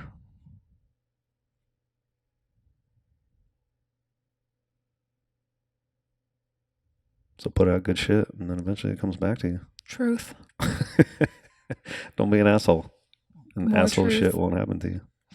Just be. Just be. That's your thing, huh? That's Mom's That's philosophy. Just be. No rhyme or reason to it. Just be. There's rhyme and reason. How'd you get here? I don't know. I'm just being. I'm just choosing my life now. Yeah. So it's good. I'm right where I want to be. No more guessing. No more guessing. You're not trying to fill some holes. No more trying to be what people have expected or thought. I'm a pretty cool chick just on my own. I mean, you're all right. You're easy on the eyes. I mean, that's about all I have for you. I'm a little chubby now. No more gosh, fitness model. Here we go. But I wouldn't change that either. I'm much happier. No, that time sucked. You as a fitness model was That's what I'm saying. Miserable. I'm happier now. I can miss meals now, and it's fine. Oh, I was miserable. Yeah, so all you people out there with the fitness goals, and you have all these Instagram models, and this is what competitive CrossFit / fitness modeling, how lost it can make you. That's true. You can chase those apps. It's just not a purpose that's worth chasing. There's no balance. No. It's a... Well, when you're juggling so many other, let's let's create some context there. If sport is your shit and you're honest about it and that's what you're going to do, great. But our situation wasn't that. It was like, well, it's like James Fitzgerald says, you better be getting paid. yeah, Like if you're going to sacrifice that much of your own body and your time, yeah, this should be what you are getting paid to do. yeah. And it's like I was training with you at 5 a.m. and then at 5 p.m. every day. We were trying to build a team for regionals because every CrossFit gym's got to send a team. Go to regionals. You got to send a team to regionals because how else do you validate your gym? Yeah. And so us as owners had that pressure of like, well, we got to be the fittest in the gym and we've got to lead, which is a big part of our philosophy. Like we lead by example. It's like but then it's like we had to sit back and have that honest conversation of like, well, wait a second, we don't want to lead in the sport of fitness. That's fucking retarded. Like we want to lead in life. Like we want to have, and at that time we were so out of whack and so out of balance, and our relationship was teetering, and I blew out 3 discs in my back and was fucking bedridden, and you have now a slap tear in your shoulder and a labrum tear in your shoulder, and then in your left shoulder, and then your right hip labrum is now torn. We just got that last week. Yep. All because we wanted to, be the fittest in North Austin or whatever the goal was. I don't even know we didn't even define the goal. We were just like, well, let's just push harder. Yeah. We just have to push harder. And fuck, man, that's such a weird cautionary tale that almost cost us everything. Just it being a contributing factor, not that like that was the definitive, because there's a ton of people out there that make fitness their purpose in life, and they're super fulfilled, and Absolutely. They find balance in there. But you cannot make a run at regionals working, a fucking 100-hour work week, right, and a special forces dude deploying over the seas, and a full-time mom that has an 8-hour job, that 2 kids that you're trying to juggle, and then also run the business with your husband on top of that, and then hiding an affair, and the baggage of all the other lies that we're telling ourselves within the relationships that we're committed in. It's like they don't exist in the same space. None of them do. It's just one of those weird conversations that we had to learn the hard way. I think there are some people, I think we're those people that we wouldn't believe the story until we went through it. Yeah. Like you could tell me the cautionary tale and I'd be like, oh, cool. I'm still going to do it. You just told me I couldn't. I'm still going to do exactly. it. Which we're slowly learning to let that go a little bit. Mm-hmm. There's no more like, oh, I'm going to do it because you told me I couldn't kind of thing. Even though that's what saved our marriage.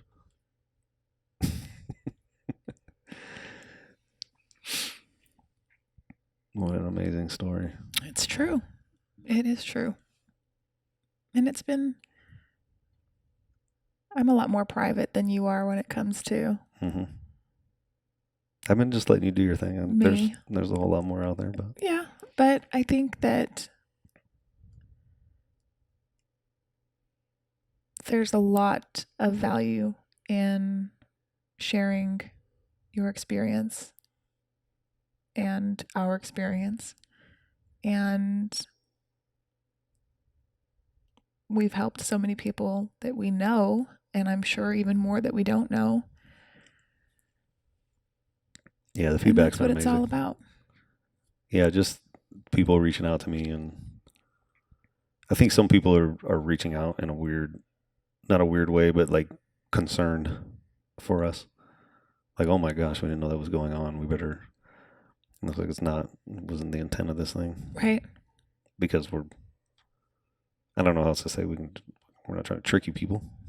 Well, on the surface, everyone thought, okay, they've got it together. They're this perfect fit, a happy, healthy couple, whatever. But we've always genuinely liked each other. And so that's what we've always had.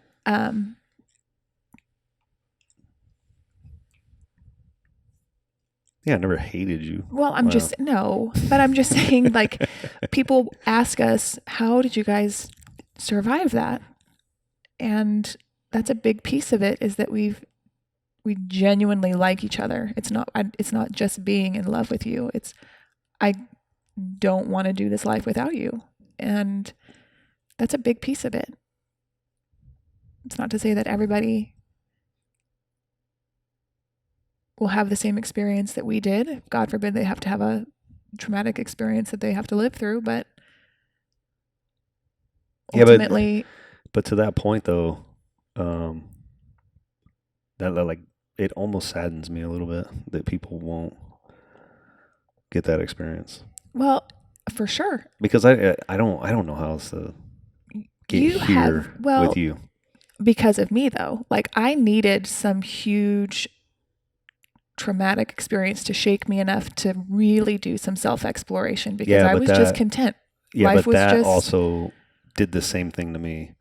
And so we experienced this weird thing together that isn't replicable. right Is that a without word? I think so. Without going through some real struggle Yeah. and real self-searching. Like we both know ourselves and each other, I think as good as one can. Yeah, and that's what I said. I think it's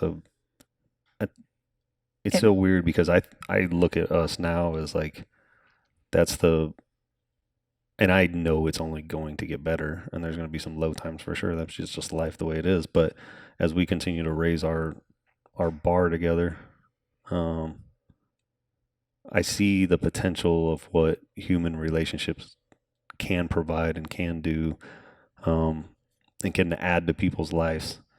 And it it's weird to me because I don't know in our modern day time with the way things are and what's pushed culturally and all these other kind of things that people are going to become conscious and awake enough to ever experience it.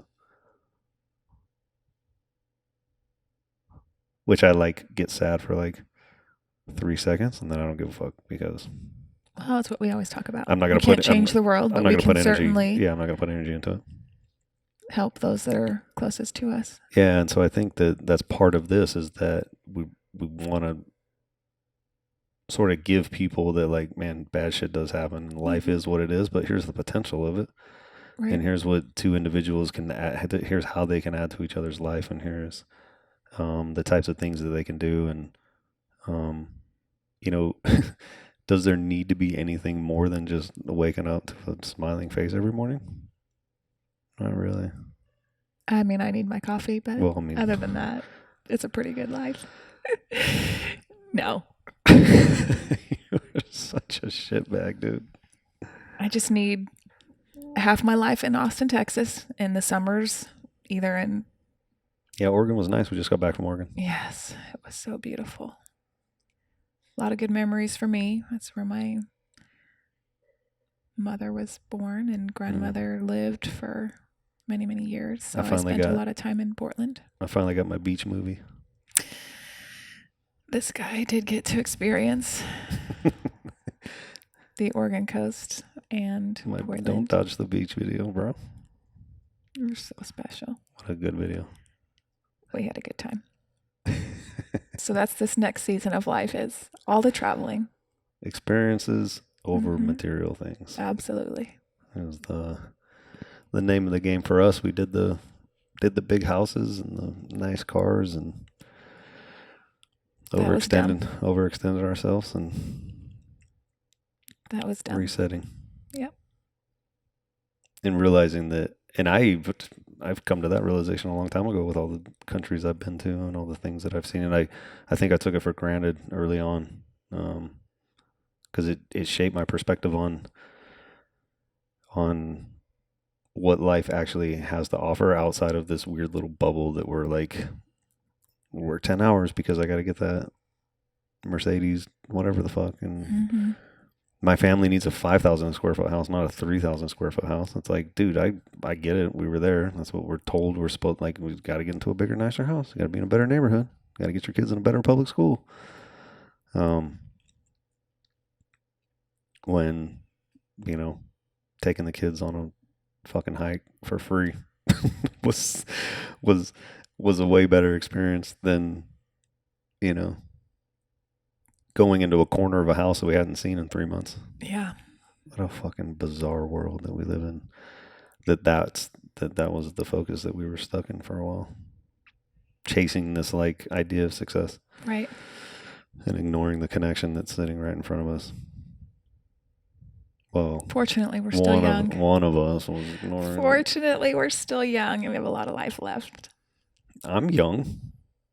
I'm younger. For a woman, you're like on your way out, bro. Yeah, but I did it right. I had my kids young. I breastfed. I did all the things right, so it's fine. You're on your way out, dude. I don't know if I can.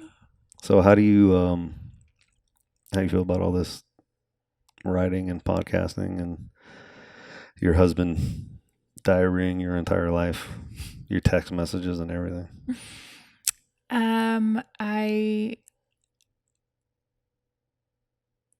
That's kind of a really large question you asked there, but short answer, that was a lot. Short answer is I 100% have always supported you in everything that you've done. Which is weird to me. And I will continue to do so. At what point are you like, dude, enough, bro? Well, because that's part of this is accepting who your partner is and learning how to coexist. That's who you are. And that may not be my driving inner person, but that doesn't mean I can't contribute sometimes. Weekly? But it's like I said, if I can help even one person, then that's a job well done. We did it. It's a true story. We still have the same passion for people and living the healthiest lives possible. We just are delivering it a little bit differently. Yeah, health outside of you just got to lift weights intensely. Right. Because that's what it's like, we're going to change your life. Right. Come in here and lift weights. And we did change a lot of lives. And no, for sure. But I think. But the bigger picture is it's more than that. It's definitely, it can be toxic if people only find purpose in that. And so there's a fine balance that we've recognized. And that's the beauty of this game is live and learn and continue to just live and learn and then share your experiences. So where in your eyes, in your definition, because I think a lot of people are trying to figure out the learning aspect and trying to find lessons in specific things. Like these are just things I'm curious about because your brain ticks so much different than mine. But well, there's beauty in. But I understand it. Like we understand the way we tick. Sure. But they're totally different, and I guess I'm just like I know the way I process those things and the way I try to go through and try to find those lessons, but they're like things that you now are like, okay, I know I do this now and I have to do that and I have to keep an eye on this and Well, just the books that we've read together, but then also the books that I've read alone, and then people that we read books together. Yeah, we do. That's so weird. It's. Why would you do that? Well, it's for our continued growth together. Yeah.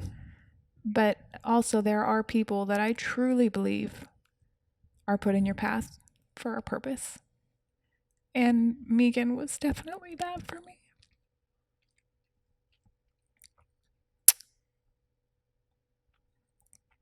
She's my little Liberty Hill weirdo, as people call her, but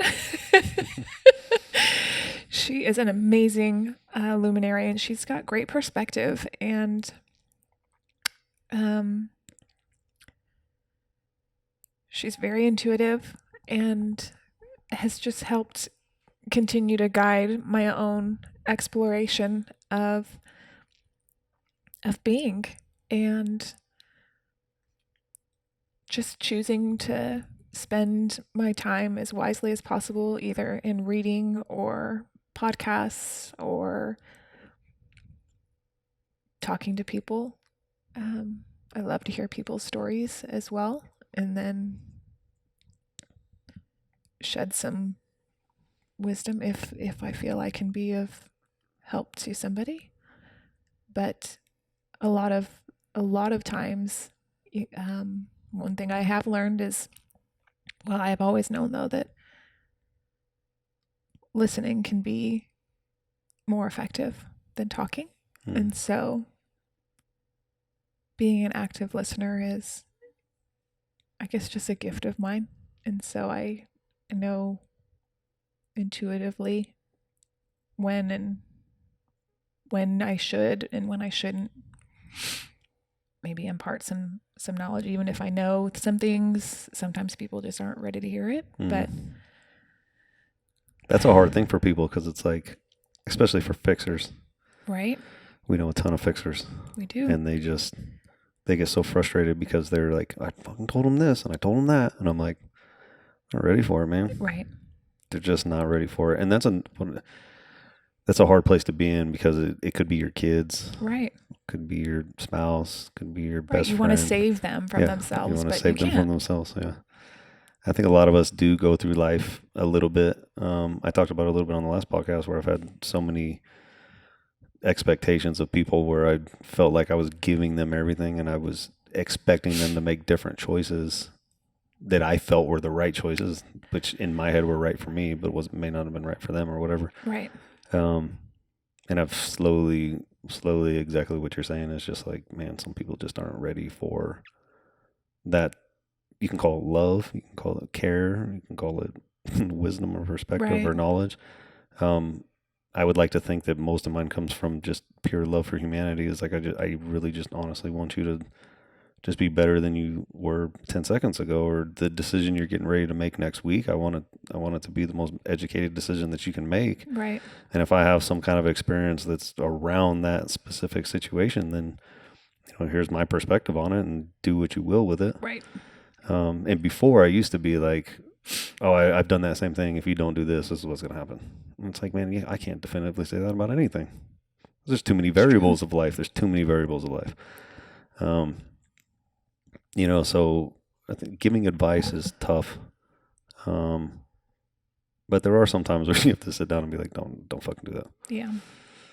That road, there's never a good outcome there, but I think exactly what you're saying is like, sharing perspective now, I think is at least where we're at in our path of life and season of life, was like, well, here's our perspective. Here's what it did for us.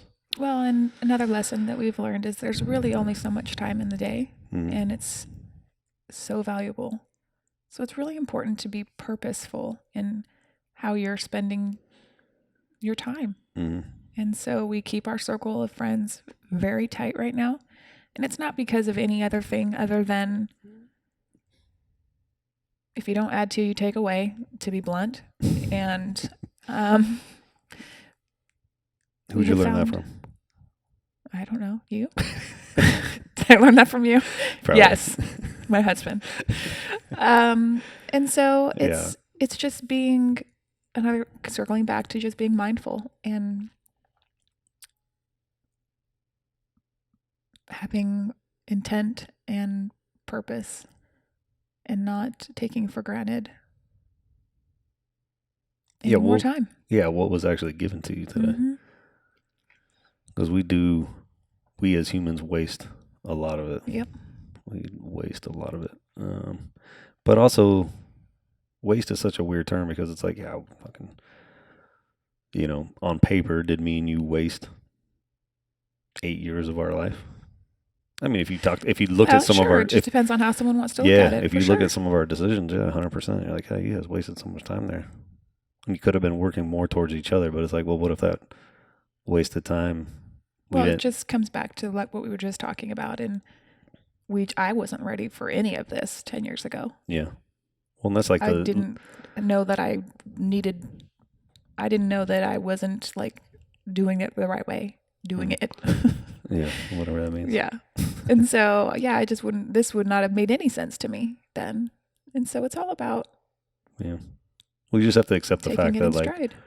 yeah, there's a silver lining in almost everything. Absolutely. Or I don't even want to call it a silver. There's a lesson and a Yes. gift in everything.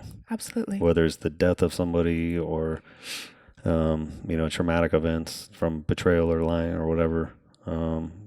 There's a gift in there somewhere. And if you just decide to ignore it, it'll just drag you down.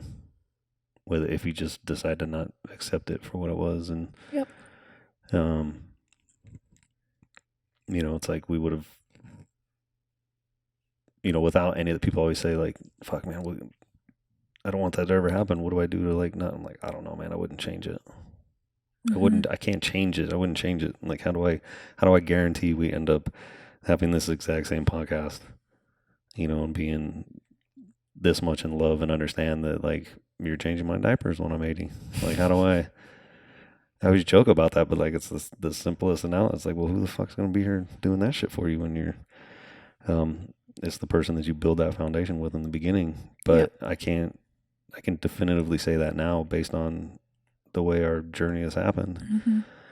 So how can I regret any of it or want to change any of it? Or, because then you literally lose the presence right there. The moment you start being like, fuck, if I would have done this, or I regret that, and maybe we could have done this different. It's like, and that's not to say you should ignore your past. It's like, no, look at it for what it was and go, okay, what was the lesson? What was the mistake there? What was the failure? What were some successes? Okay, cool. I processed all of that stuff. I processed it. I just understood what it was for me at that time.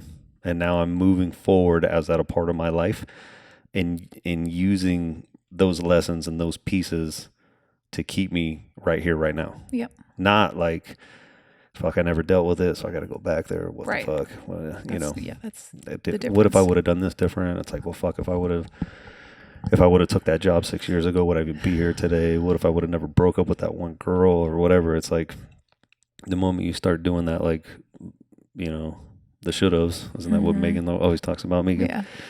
The should-haves. She hates the should-haves. She's like, I should have done this. I should have done that. She's like, that just... Should-haves are shitty. Yeah, the should-haves are shitty. And it's like, without processing it, you'll get stuck in the past. Yeah. So you have to process it, but then you have to let it go. Then you have to let it go. Then you have to be done with it. You can't just keep it. Are you done with it? Yep. There's no way I could have sat down and done this with you if I wasn't. No way. I'm just curious. I know you are. I can feel it. I just want to make sure you can feel that as well. Mm-hmm. Because I know you've let it go for the most part. I know some of the sadness is probably never going to go away. It's like the death of a loved one. It's like it's never going anywhere. Just life gets bigger around it. Yeah. Around that moment. So what's next for you? Travel. That's it? I thought you were going to be like, I'm going to get off this podcast. I'm going to strip my husband naked. I would like to eat. I'm not going to lie. We haven't eaten yet today.